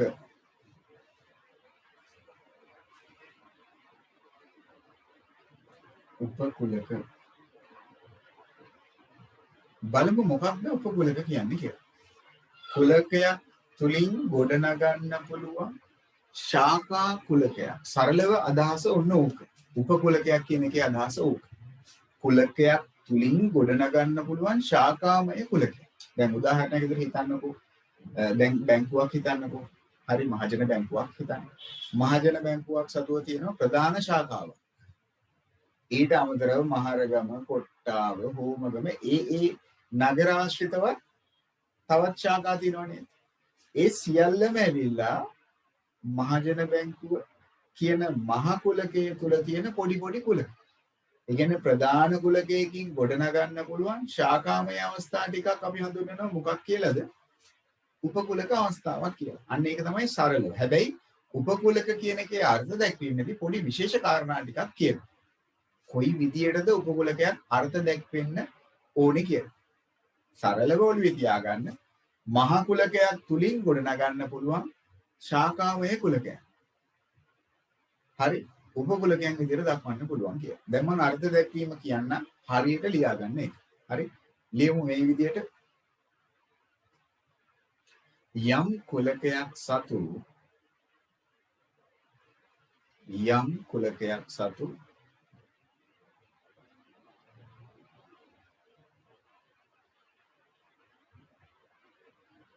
යම් කුලකයක් සතු යම් කුලකයක් සතු යම් කුලකයක් සතු යම් කුලකයක් සතු අවයව කිහිපයක් බැගින් හෝ යම් කුලකයක් සතු අවයව කිහිපයක් බැගින් හෝ යම් කුලකයක් සතු අවයව කිහිපයක් බැගින් හෝ අවයව සියල්ලම හෝ අවයව සියල්ලම හෝ අවයව සියල්ලම හෝ අවයව සියල්ලම හෝ අවයව සියල්ලම හෝ අවයව කිසිවක් නොගෙන හෝ අවයව කිසිවක් නොගෙන හෝ අවයව කිසිවක් නොගෙන හෝ අවයව කිසිවක් නොගෙන හෝ අර්ථ දක්වනු ලබන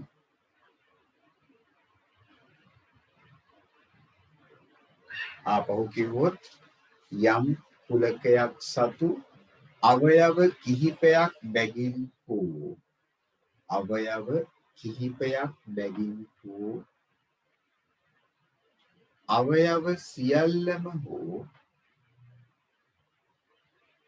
අවයව සියල්ලම හෝ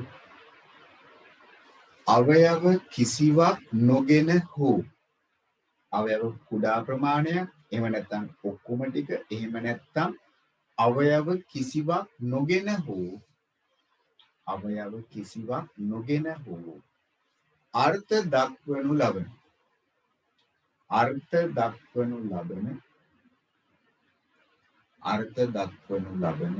කුලකයන් අර්ථ දක්වනු ලබන කුලකයන් මෙසේ හැඳින්වේ. අර්ථ දක්වනු ලබන කුලකයන් මෙසේ හැඳින්වේ. උපකුලක විදියටයි හඳුන්වන්නේ. අවයව කොටසක්ගෙන එහෙම නැත්නම් ඔක්කොම ටිකගෙන එහෙම නැත්නම් අවයව කිසිවක් නොගෙන අර්ථ දක්වනු ලබන කුලක උපකුලක විදියට ළමයි හඳුන්වනවා. හරිද?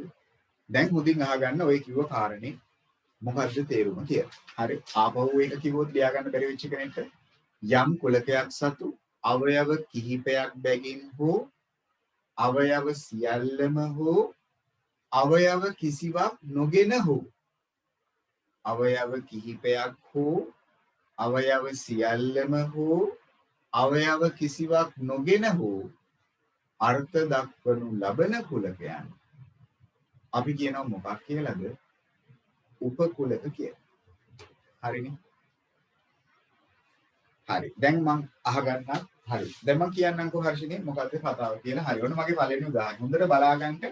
දැන් වෙන වැඩ බහුබූත ඔක්කොම නවත්තන්න. හරිද? අවධානය මෙතනට විතරක් තියාගන්න. දැන් හොඳින් අහගන්න. අනෙක් කුලක වර්ග 6 තේරුම් ගත්තට වඩා මේකේ පොඩ්ඩක් මේ කුලකේ තේරුම් ගන්න ටිකක් විතර වෙලා යාවි. නිසා හොඳින් අහගන්න. හරි. මම උදාහරණයක් ගන්නවා මම A නම් කුලකයක්. එයාගේ අවයව තමයිලු 2 3 5 7. ළමයි අවයව කීයක් තිබ්බද? මම පැත්තකින් ලිව්වොත් NA සමානයි කීයද? NA සමානයි කීයද? මට ඕනේ දැන් උත්තරේ. ඔයගොල්ලෝ දන්නවා N කියන්නේ මොකද්ද කියන එක? හරි. NA. හොඳයි. කටියට අවබෝධය තියෙනවා. N කිව්වේ අවයව ගන්න. වියඳු එහෙම නේද? හරි. 5ක් කියලා සිතුම් දෙය කියනවා. බිනුත් කියනවා 5ක් කියලා. කොහොමද 5ක් ආවේ? මට තේරෙන්නේ නැහැ 5ක් ගත්තේ කොහොමද කියලා. සම්දි හරි 4යි. 4යි තියෙන්නේ 5ක් නෑ 1 2 3 4යි. අවයව තියෙන්නේ 4යි. හරි නේද? හරි. අවයව ගන්න තියෙන්නේ 4යි. හොඳයි. දැන් බලා ගන්න කොහොමද මේ A කියන කුලකයේ තුලින් මං උපකුලක හදන්නේ කියලා. A කියන කුලකයේ තුලින් මං කොහොමද උපකුලක හදන්නේ කියලා බලා ගන්න. මොන බලා ගන්න A ගෙන් හදන විදිය. මම ඔයගලන්ට අර්ථ දැක්වීමේදී කිව්වා අවයව කොටසක් හෝ සියල්ලම හෝ කිසිවක් නොගෙන හෝ කුලක හදන්න පුළුවන් කියලා. හරිද? ඔන්න මම අවයව කිහිපයක් අරගෙන හදනවා මුලින්. මුලින්ම මම පිළිවෙලක් හදාගන්න. හරි පිළිවෙලකට හදාගන්න. මෙතන තියෙන අවයව එක බැගින් අරන් හදනවා. ඔන්න මම දෙක කියන අවයවයේ විතරක් අරගෙන කුලකයක් හදනවා. දැන් උප වුණත් කුලකයක් හරි උපකුලක. උප වුණත් ඒක කුලකයක්. එහෙනම් ලියවෙන්න ඕනේ මොකක් ඇතුලේද? සංගල වරහන් ඇතුලේ. නිකම්ම මේක සංගල වරහන් නැතුව නිකම් දෙක කියලා දැම්මොත් වැරදි. හරිද? එතකොට නිකන් ඒක අවයවයක් විතරයි. එහෙම බෑ. කුලක බව හැඳින්වෙන්න තමයි අනිවාර්යෙන් මොකක් ඇතුලේ ලියන්න ඕනේද? අනිවාර්යෙන්ම මොකක් ඇතුලේ ලියන්න ඕනේද? හරි සංගල වරහන් ඇතුලේ ලියවෙන්න ඕනේ. ඔන්න මම එකක් කිව්වා. ඊළඟට 3 කියන අවයවය අරගෙන තව එකක් හදනවා. ඔන්න මම අවයව එක බැගින් අරන් හදනවා. අවයව එක බැගින් අරන් හදනවා. තව 5 අරගෙන හදනවා. තව මම 7ක් දාලා හදනවා.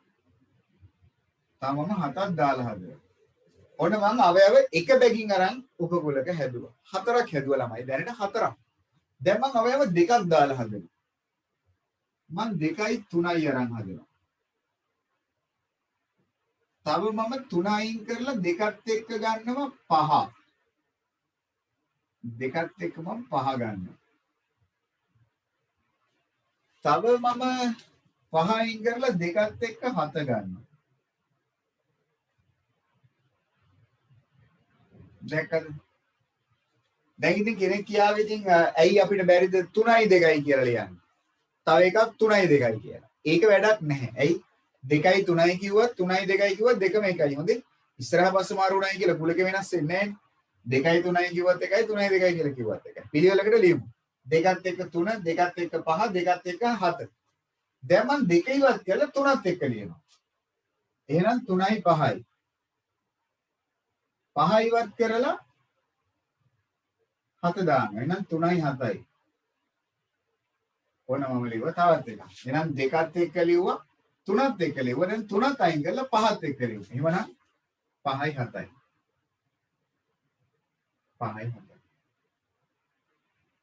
එහෙනම් අවයව එක බැගින් අරන් ලියුවා. අවයව දෙක බැගින් අරන් ලියුවා. එච්චරයිද ළමයි ලියන්න පුළුවන්. නෑ අපිට තව පුළුවන්. තව මොනවද කරන්න පුළුවන්? අවයව 3 බැගින් අරන් ලියන්න පුළුවන්. අවයව 3 බැගින් අරන් ලියන්න පුළුවන්. එහෙමනම් 2යි 3යි 5යි අවයව 3ක් ගන්න. තව 5 අයින් කරලා 7 දාගන්න මෙතන. එහෙනම් 2යි 3යි 7යි. දැන් මම 3 අයින් කරලා 7 දාගන්නවා. එහෙනම් 2යි 5යි 7යි. ඊළඟට මම 5 අයින් කරා මුලින්ම ඊළඟට 3 අයින් කරා ඊළඟට මම 2 අයින් කරා. එතකොට 3 5 7 දැක්කද බලන්න. ඔන්න අවයව 3 බැගින් ලිව්වා. මේ හැර වෙනත් ක්‍රමයක් තියෙනවද බලන්න ලියන්න පුළුවන් වෙනත් ක්‍රමයක්. එකම එක දෙපාරක් විහිදු ලියන්න බෑ නේද? කුලක නීතියක් ඇදුවා වෙනවා නේද? 5යි 5යි කියලා ලියුවොත් එකම එක දෙපාරක් ලියලා. එහෙම ලියන්න බෑ. ඔන්න අවයව 3 බැගින් ලියන්න පුළුවන් අවස්ථාව. අවයව 3 බැගින් ලියන්න පුළුවන් අවස්ථාව. හරි. 2යි 3යි 5යි බලන්න මම පිළිවෙලකට ගත්තේ 2යි 3යි 5යි 5 අයින් කරලා 7 දාගත්තා. ඊළඟට 5 තියාගෙන 3 අයින් කරා. එතකොට 2යි 5යි 7යි. ඊළඟට 2 අයින් කරලා 3යි 5යි 7යි. ඔන්න 3 බැගින් ගන්න පුළුවන් අවස්ථාවක් තියෙනවා.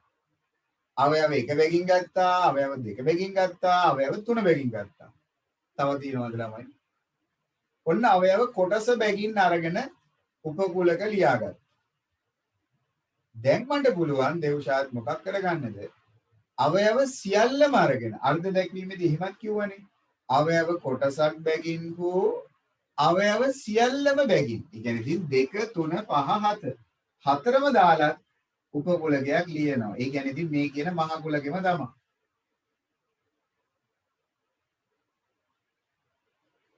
ඒ කියන්නේ ඒකත් ගන්න පුළුවන්.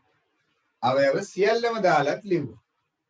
හරිද? ඒකත් අර කියන ප්‍රධාන කුලකයේ උපකුලකයක් වෙනම තමයි. එතනින් පස්සේ මගේ අර්ථ දැක්වීමේදී තව එකක් තිබ්බා. මොකක්ද? අවයව කිසිවක් නොගෙන හෝ. ඒ කියන්නේ අවයව කිසිවක් නොගෙන හෝ. මේක විශේෂයි නේද ළමයි? මෙහෙම කුලකයක් තියෙන්න පුළුවන්ද? හර්ෂණී අන්නේ ප්‍රශ්නේ තමයි ඇහුවේ. එයා අහනවා මෙහෙම කුලකයක් තියෙන්න බැරිද කියලා. අවයව කිසිවක් නොගෙන හෝ අර්ථ දක්වනු ලබන කුලකයක්. පුළුවන් නේද? මේ කුලකේ හරි විශේෂයි නේද? මොකක්ද එයාට කිව්ව නම? මතකද කාට හරි? ඒකත් ගන්න පුළුවන් අපිට උපකුලකයක් විදියට. ළමයි මතකයි නම? අද දවසේ මුලින්ම කිව්ව එක.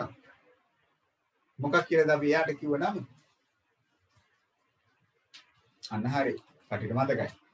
අභිෂුන්‍ය කුලකේ. ඉතින් අභිෂුන්‍ය කුලකේ කියන්නේ උපකුලකයක් වෙනවා මේ කියන කුලකේ. අර්ථ දැක්වීමට අදාළයි.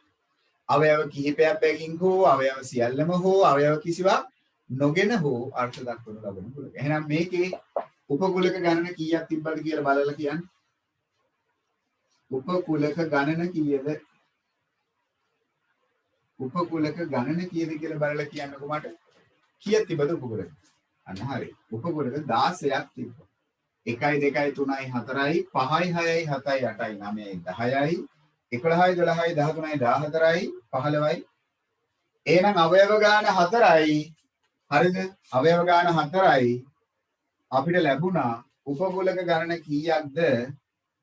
උපකූලක ගණන කීයක් ආවද? 16ක් ආවා. උපකූලක ගාන 16ක් ආවා. අවයව ගාන 4යි උපකූලක ගාන අපිට එනවා කීයක්ද? අන්න 16ක්. හරිද? ටක් දාගමු උදාහරණයක්. ඔන්න අවයව 4ක් තියෙන අවස්ථාවකට අදාළව උපකූලක ලියන විදිය. හරි? ටක් ගාලා. හොඳයි. මම දෙවෙනි උදාහරණේ ඔයගොල්ලෝ තනිව ලියන්න ඕනේ. හරිද? මම B කියලා කොලකයක් දෙනවා. ඒක ඔයගොල්ලෝ තනිව ගොඩනගන්න ඕනේ. උපකූලකට. දෙයලා මම අර කිව්ව විදියටම අනිත් ස්ටැන් ටිකත් කරවන්න ඕනේ. මම දෙනවා B නම් කුලකයක් දැන්. මම දෙනවා ඔයගලන්ට B නම් කුලකයක්. මොකක්ද යාගේ අවයව මම දාන්නම්කෝ simple A, simple B, simple C. හරි. මේකට අදාළව ඔයගොල්ලෝ උපකූලක ලියන්නකෝ බලන්න. හරි. උපකූලක ටික ලියමුද බලන්න. ඉක්මනින්. ලස්සනට ලියන්න. හරි. හොඳයි. බලන්න එහෙමනම් මුලින්ම අවයව ගාන 3යි. අවයව ගාන 3යි. එහෙනම් උපකූලක ලියුවොත් අවයව එක බැගින් අරන් A අරගෙන වෙනම B අරගෙන වෙනම C කියන කෙනාව අරගෙන වෙනම උපකූලක 3ක් ලියා ගන්න පුළුවන්. ඊළඟට අවයව දෙක බැගින් ගන්නවා. Aත් එක්ක B ගන්නවා. B අයින් කරලා Aත් එක්ක C ගන්නවා. ඊළඟට A අයින් කරලා Bත් එක්ක C ගන්නවා. මෙන්න මෙහෙම. ඔන්න අවයව දෙක බැගින් ලියුවා. ඊළඟට අවයව ඔක්කොම ටික දාලා ලියනවා. A B C අවයව තුනම වැඩි. ඊළඟට අමතක කරන්නේ නැතුව අවයව කිසිවක් නොගෙනත් එක්කෙනෙක්ව අනිවාර්යෙන් එනවනේ අවිශුන්‍ය කුලකේ. එතකොට කීයක් ඇවිල්ලාද? 1 2 3 4 5 6 7 8යි. උපකූලක කීයක් ඇවිද්ද ඔන්න? උපකූලක 8ක්. ගොඩක් කට්ටිය හරි මං හිතන්නේ. මොකදද? හරිද? ඒකේ අවුලක් කරගන්න නැතුව ඇති කියලා හිතනවා. ඔන්න උපකූලක 8ක් එනවා. I mean හරි.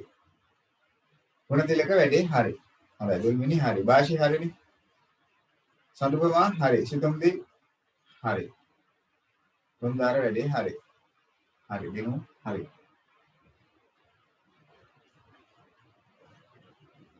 හරි. මම තව එකක් දෙනවා ඔයාලට එහෙමනම්. රමිත හරි නේද? රමිතගේ තර්කේ වැරදි නේද බලන්න එතකොට. ඔයා මුලින් කල්පනා කරපු දේ හරි.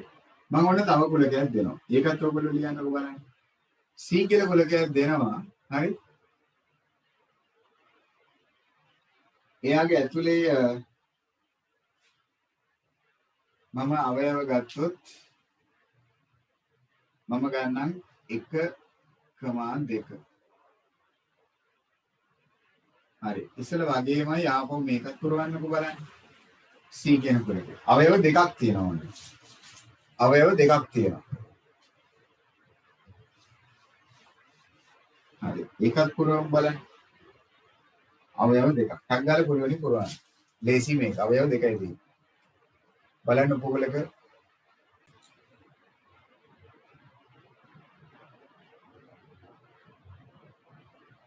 හරි. එහෙමනම් බලමු කොහොමද අවයව එක බැගින් අරන් ලියුවා. අවයව ගාන 2යි.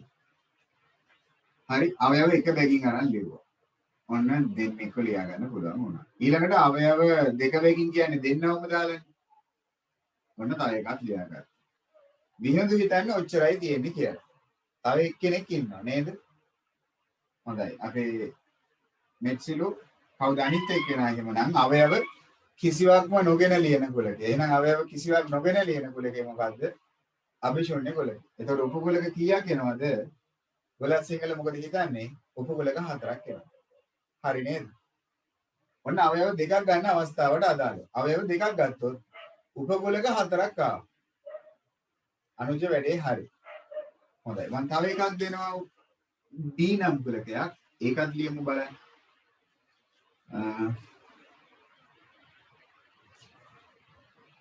හරි. මම එතනට දෙන්නම්කෝ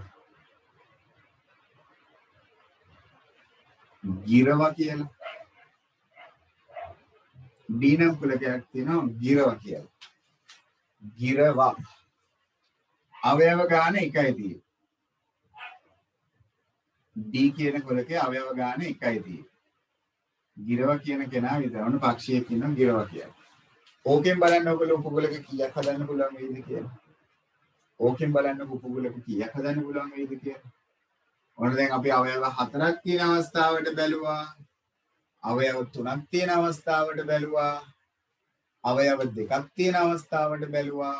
දැන් අවයව 1ක් තියෙන අවස්ථාවට බලමු. අවයව 1ක් තියෙන අවස්ථාවට. හරි අවයව 1ක් තියෙන අවස්ථාවට.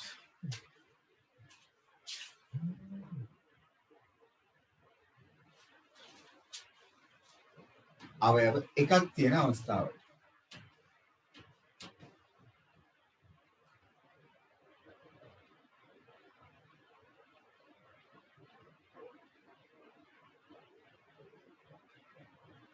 හොඳයි. කට්ටිය ඒකත් හොයලා තියෙනවා. ඉතින් අවයව එක බැගින් අරනවා කියන්නේ ඉතින් එක අවයවයෙන් කොහොමද තියෙන්නේ? එකයි නේද තියෙන්නේ? එකයි නේද තියෙන්නේ දුල්මිණි එකයි නේද තියෙන්නේ එතකොට? නැද්ද? නැහැ. පුලස් සිංහල කියනවා හරි කියලා මම. එහෙමද? ඔව් දුල්මිණිත් කියනවා එකයිලු තියෙන්නේ. ආශිනී කියන්නේ නෙවෙයිද? භාෂා කියන වැරදිලු. ඔව්.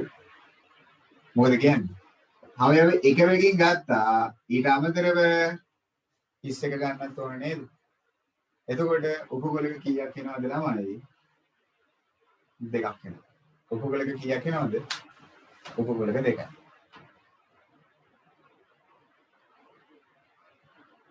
එහෙනම් මොකද කියන්නේ? අවයව එක වෙකින් අරගෙන හැදන්න පුළුවන් හින්දා එකක් අරගත්තා එකක් දැම්මා. ඊළඟට හිස්සකල වරහන එන උපකුලක කීයක් ආවද? උපකුලක දෙකක් ආවා. හරි ඔන්න D කියන කුලකයට අදාළව. හරිනේ එකයි. අන්තිම එක මම තව කුලකයක් දෙනවා E නම් කුලකයක්.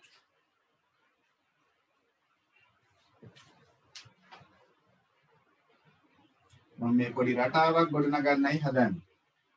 E නම් කුලකයක් තියනවලු එයාගේ අවයව තමයි මෙන්න මේක. E නම් කුලකයක් තියනවලු එයාගේ අවයව ඇවිල්ලා කිසිවක් නැත. අවයව ගන්න බිඳුවයි. කිසිවක්ම අවයව නැත.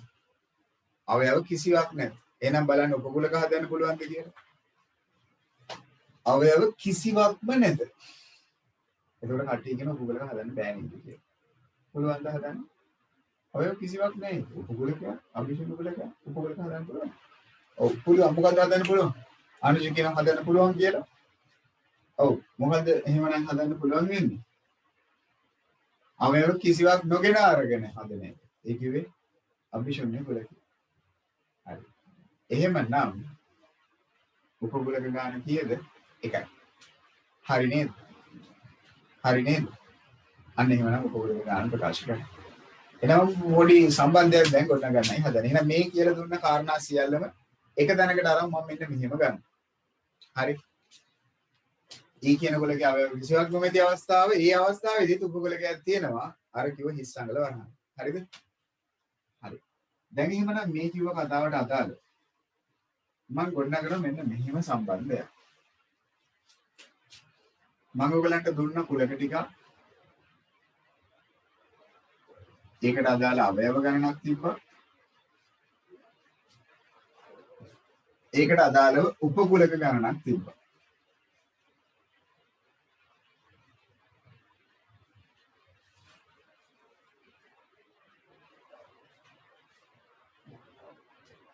හරි මම ඔයගලන්ට දුන්න A නම් හරි A නම් කුලකයක් B කියලා කුලකයක් C D E නම් කුලකයක්.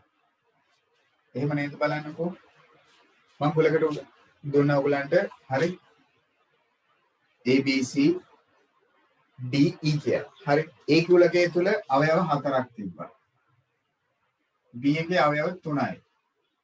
C එකේ අවයව 2යි. ඊළඟට 1යි ඊළඟ එකේ බිඳුව. එහෙමනේ. මට A කියන කුලකේ අවයව 4ක් තියෙනකොට උපකුලක කීයක් ආවද? 16ක් ආවා. අවයව 3ක් තියෙනකොට උපකුලක 8ක් ආවා. ඊළඟට 4ක් ආවා. ඊළඟට 2ක් ආවා. අවසානයේදී කීයක් ආවද? 1ක් ආවා. එහෙම නේද උනේ? එහෙනම් අවයව ගණනයි උපකුලක ගණනයි අතර එක්තරා නෑදෑකමක් තියෙනවා.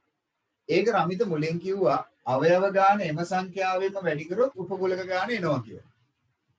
හැබැයි ඉතින් 4 වැඩි කරොත් 16 එනවා. ඒ විත්තිය හරි. හැබැයි 3 වැඩි කරොත් 8ක් එනවද? නෑ නේද? 2 වැඩි කරාම 4 එනවා. ඒක නම් කමක් නෑ. හැබැයි 1 වැඩි කරාම 2ක් එනවද? බිංදුවෙන් වැඩි කරාම 1ක් එනවද? නෑ. එතකොට ගැළපීම වෙනස්. ඉතින් ඔයගොල්ලෝ හොඳට කල්පනා කරලා බැලුවොත් හරි අපිට 16 කියන සංඛ්‍යාව මෙන්න මෙහෙම ලියන්න පුළුවන් නේද? මෙන්න මෙහෙම ලිව්වොත් වැරදිද? මං 16 කියන එක ඔන්න ඔහොම ලියා ගන්න. 8 කියන එක මම ලියා ගන්නවා මෙන්න මෙහෙම. දැන් කට්ටිය බලන එහෙම කරන්න පුළුවන්ද? 2 4 වෙනි බලය 16ක් වෙනවද? 2 4 වෙනි බලය 8යි නේද? හවුද? 2 4 වෙනි බලය 8යිද? 2 4 වෙනි බලය 8ද? මොකද හිතන්නේ? නැහැනේ. මොකද්ද 2 4 වෙනි බලය කියන්නේ? 2 වැඩි කිරීම 2 වැඩි කිරීම 2 වැඩි කිරීම 2 දෙකේම පැටව 4 දෙනෙක් වැඩි වෙනවා කියන එක. ඒතර කීයක් එනවද? 16ක් එනව නේද? 8 කියන්නේ 2 3 වෙනි බලය නේද? මතකද? 2 වැඩි කිරීම 2 වැඩි කිරීම 2. එහෙනම් 4 කියන්නේ 4 කියන එක ලියන්න පුළුවන් නේද? 2 දෙවෙනි බලයේ විදියට. 2 දෙවෙනි බලයේ විදියට. ඔව් නේද? එහෙනම් 2 කියන්නේ 2 කීවෙනි බලයේද? 2 කියන්නේ 2 කීවෙනි බලයේද? 2 පළවෙනි බලය. ඔන්න දැන් අවුලක් එනවා. මොකක්ද අවුල? 1 කියන්නේ 2 කීවෙනි බලයේද? පුළුවන් නම් කියමු බලන්න. හොඳයි. ආයෙ මිට වැඩේ මතක ගන්න. 1 කියන්නේ මොකක්ද අනේ 2 කීවෙනි බලයේද? 2 බිංදුවෙනි බලය. දේවශාට මතකයි එහෙම එකක්? ඔව්. 2 බිංදුවෙනි බලය. ඇයි? දර්ශක නීති අංක 5 දර්ශක පාඩම ජූලි මාසෙදි කරපු. ජූනි මාසෙදි කරපු. 2 බිංදුවෙනි බලය. ඇයි? ඕනෑම පාදයක ශූන්‍ය බලය. ඕනෑම පාදයක ශූන්‍ය බලය. බිංදුවෙනි බලය. කීයගේ කීයද? නිකම්ම නිකන් එකයි. මතකද දර්ශක නීති අංක 5. ඒක තමයි මේ වෙලාව තියෙන්නේ. එතකොට ළමයි මොකද්ද මෙතන මේ තියෙන සම්බන්ධය? රමිත් ඔන්න දැන් සම්බන්ධයට ගොඩනගන්නයි අපි හදන්නේ. මොකක්ද? අවයව ගාන 4යි. ඒක නේද බලන්නකෝ ඔයගොල්ලෝ පොඩ්ඩක් කල්පනා කරලා මෙතනදී මෙන්න මේ 3 නේද මෙන්න මෙතන තියෙන්නේ. මේ 2 නේද මෙන්න මෙතනට අවිල්ලා තියෙන්නේ. ඔව් නේද? මේ 4 නේද 2 4 කියන්නේ. 3 නේද 2 3 කියන්නේ. 2 නේද 2 2 කියන්නේ. ඒ කියන්නේ ළමයි මේ ඔක්කොම සංඛ්‍යා 2 පාදයේ සංඛ්‍යාව විදියට ලියන්න පුළුවන්. එහෙනම් යම්කිසි කුලකයක් සතු උපකුලක ගාන හොයන්න නම් ඒ අවයව ගාන කෙසේ ප්‍රකාශ කරගන්න ඕනේද? 2 පාදයේ බලයක් විදියට. 2 පාදයේ බලයක් විදියට. එහෙනම් අවයව ගාන 4 නම් 2 4. අවයව ගාන 3 නම් 2 3. අවයව ගාන 2 නම් 2 දෙවෙනි බලය. අවයව ගාන 1 නම් 2 පළවෙනි බලය. අවයව ගාන බිංදුව නම් 2 බිංදුවෙනි බලය. එහෙනම් ළමයි අවයව ගාන හිතන්නකෝ 7ක් කියලා. අවයව ගාන 7ක් කියලා. එහෙමනම් උපකුලක ගාන කීයක් වෙනව ඇද්ද?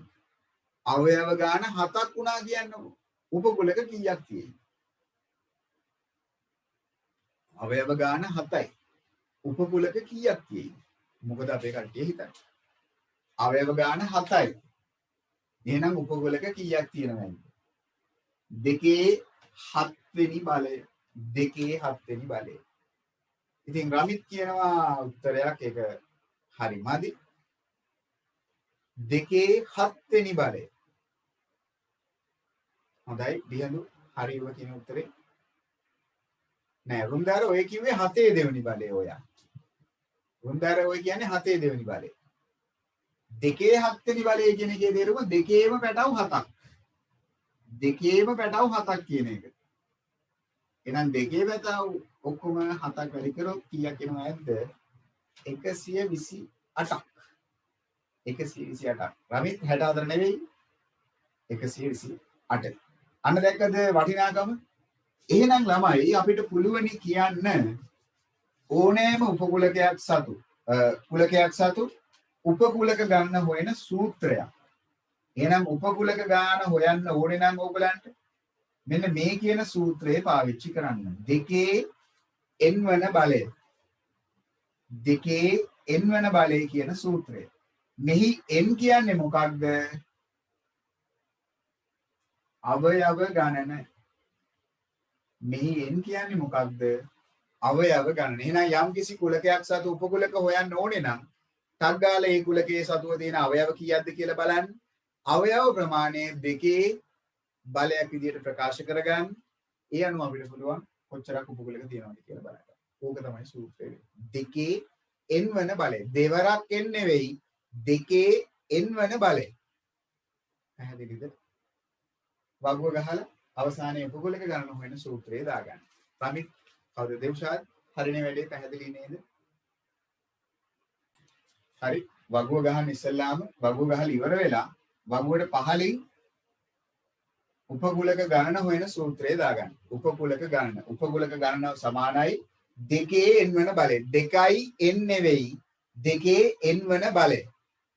n යනු අවයව ගන්න. කුලකයේ සතුව තියෙන අවයව ගන්න. හරි. මෙතනට වෙනකන් අද දවස් තුල ඔන්න මම කුලක ආකාර 7 විදියක් ගැන කියලා දුන්නා. අද දවසේ පටන් ගන්න සිට. මුලින්ම මතක් කරා මොකද්ද කුලක හැඳින්වීම? ඊන්පස්සේ මතක් කරා කුලකයක් සතු දෑ මොනවාද කියන එක. ඒත් එක්කම සංකේත දෙකක් ප්‍රකාශ කරා. හරි. තව එක දෙයක් තියෙනවා අවසාන වශයෙන් මේක ඉවර කරන්න. තරුවක් දාගන්න. මෙන්න මෙහෙම දෙයක්. හරි. තව එක දෙයක් තියෙනවා. කරුණාකර ඉන්න තා මිනිත්තුවක් ඉන්න. හරි. කට් කරගන්න නැතුව ඉන්න බලන්න. තව පොඩ්ඩක්. තව මිනිත්තු දෙකක් ඉවසීමෙන් ඉන්න. හරි.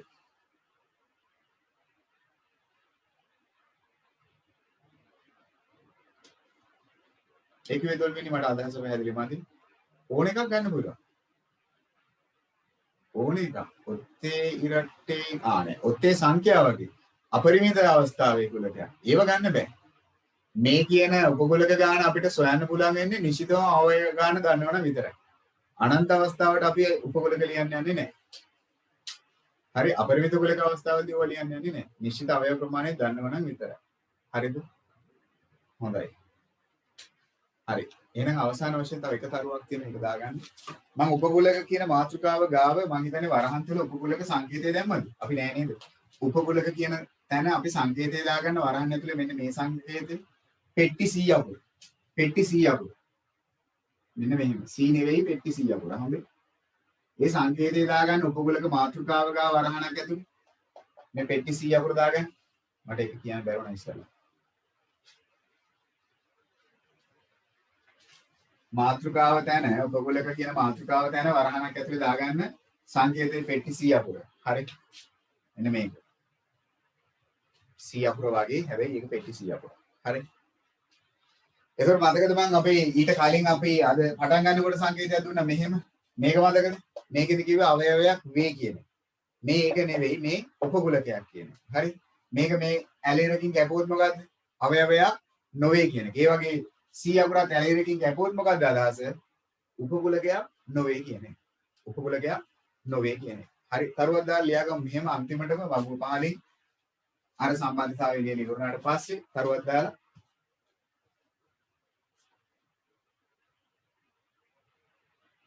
බෑ රමිත් එහෙම වෙන්න බෑනේ. ඒක අදහසක් ගන්න බෑ. ඒ මොකද එහෙම වෙන්න බෑ. මොකද ඒක අනිවාර්යෙන්ම පූර්ණ සංඛ්‍යාවක් වෙන්නත් ඕන. හරි.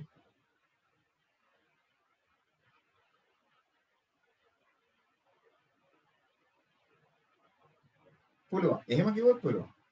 එතකොට අවයව ගාන දුල්මිනේ නිශ්චිතයිනේ. අවයව ගාන නිශ්චිත නම් උපකුලක ගාන නිශ්චිතයි. අවයව ගාන නිශ්චිත නම් උපකුලක ගාන නිශ්චිතව කියන්න පුළුවන්. එහෙම ගන්න පුළුවන්.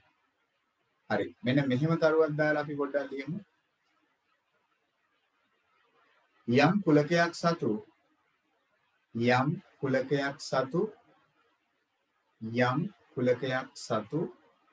අවයව යම් කුලකයක් සතු උපකුලකයක් වේ යන්න යම් කුලකයක් සතු උපකුලකයක් වේ යන්න මෙන්න මේ කියන සංකේතය. පෙට්ටි 100 අකුර දාගන්න. පෙට්ටි 100 අකුර.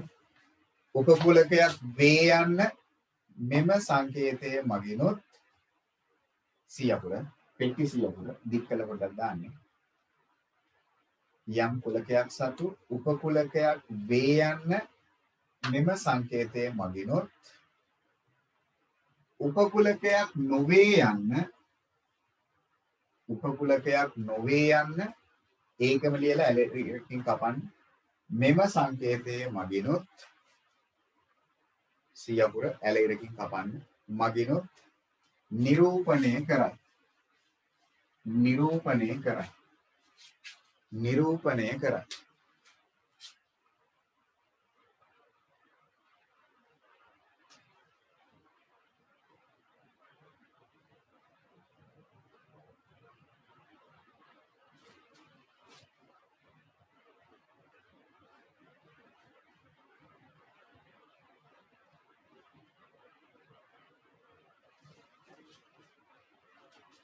හරි.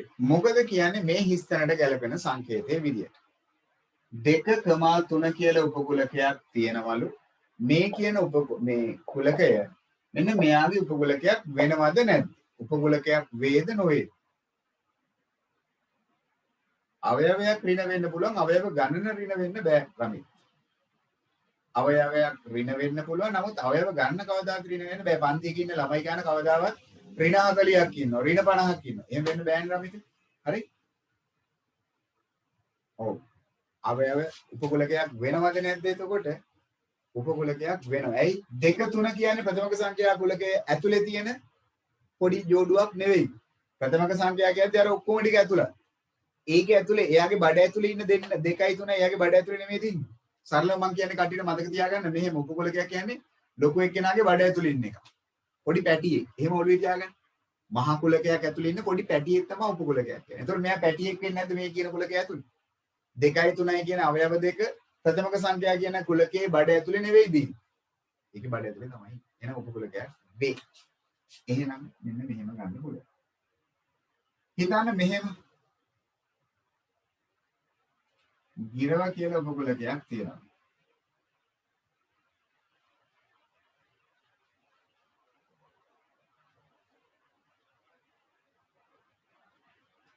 සිව්පාවුන් කියලා කුලකයක් තියෙනවා.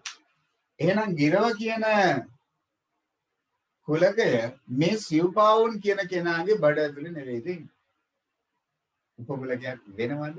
උපකුලකයක් වෙන්නේ නැද්ද? මොකද්ද ඔයගොල්ලන්ගේ අදහස? අන්න දැන් කට්ටියට තේරෙන්න ඕන.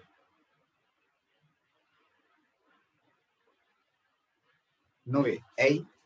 ඉතින් සිව්පාවුන් කියන්නේ පාද 4ක්නේ. ගිරව පාද 4ක් නැහැනේ. ඒක සාමාන්‍ය දැනීම. ඒක ගණන් වලට අදාළ දෙයක් නෙවෙයි. හරිද? එහෙනම් උපකුලකයක් වෙනවද නැද්ද? ඒක උපකුලකයක් වෙන්නේ නැහැ. පැහැදිලිද? එහෙනම් උපකුලකයක් නොවේ කියන්නේ. මේ උදාහරණ දෙකක් පොඩ්ඩක් දාගන්නකෝ අගාලා. අද දවසේ තුල ඔන්න පාඩමේ පළවෙනි 50%කට වඩා 60ක් විතර ඔන්න මම අද දවසේ තුල කුලක පාඩමේ අර්ථය ඔයාලට කියලා දුන්නා. හරි මුලින් ඉඳලා තිබ්බ කාරණා ටික මතක් කරලා කුලක හැඳින්වීම, කුලකයක් සතුදෑ මොනවාද කියන එක ඒත් එක්කම අටේදී අපි කතා කරලා තියෙන අවයවයක් වේ, අවයවයක් නොවේ කියන කාරණේ. හරි.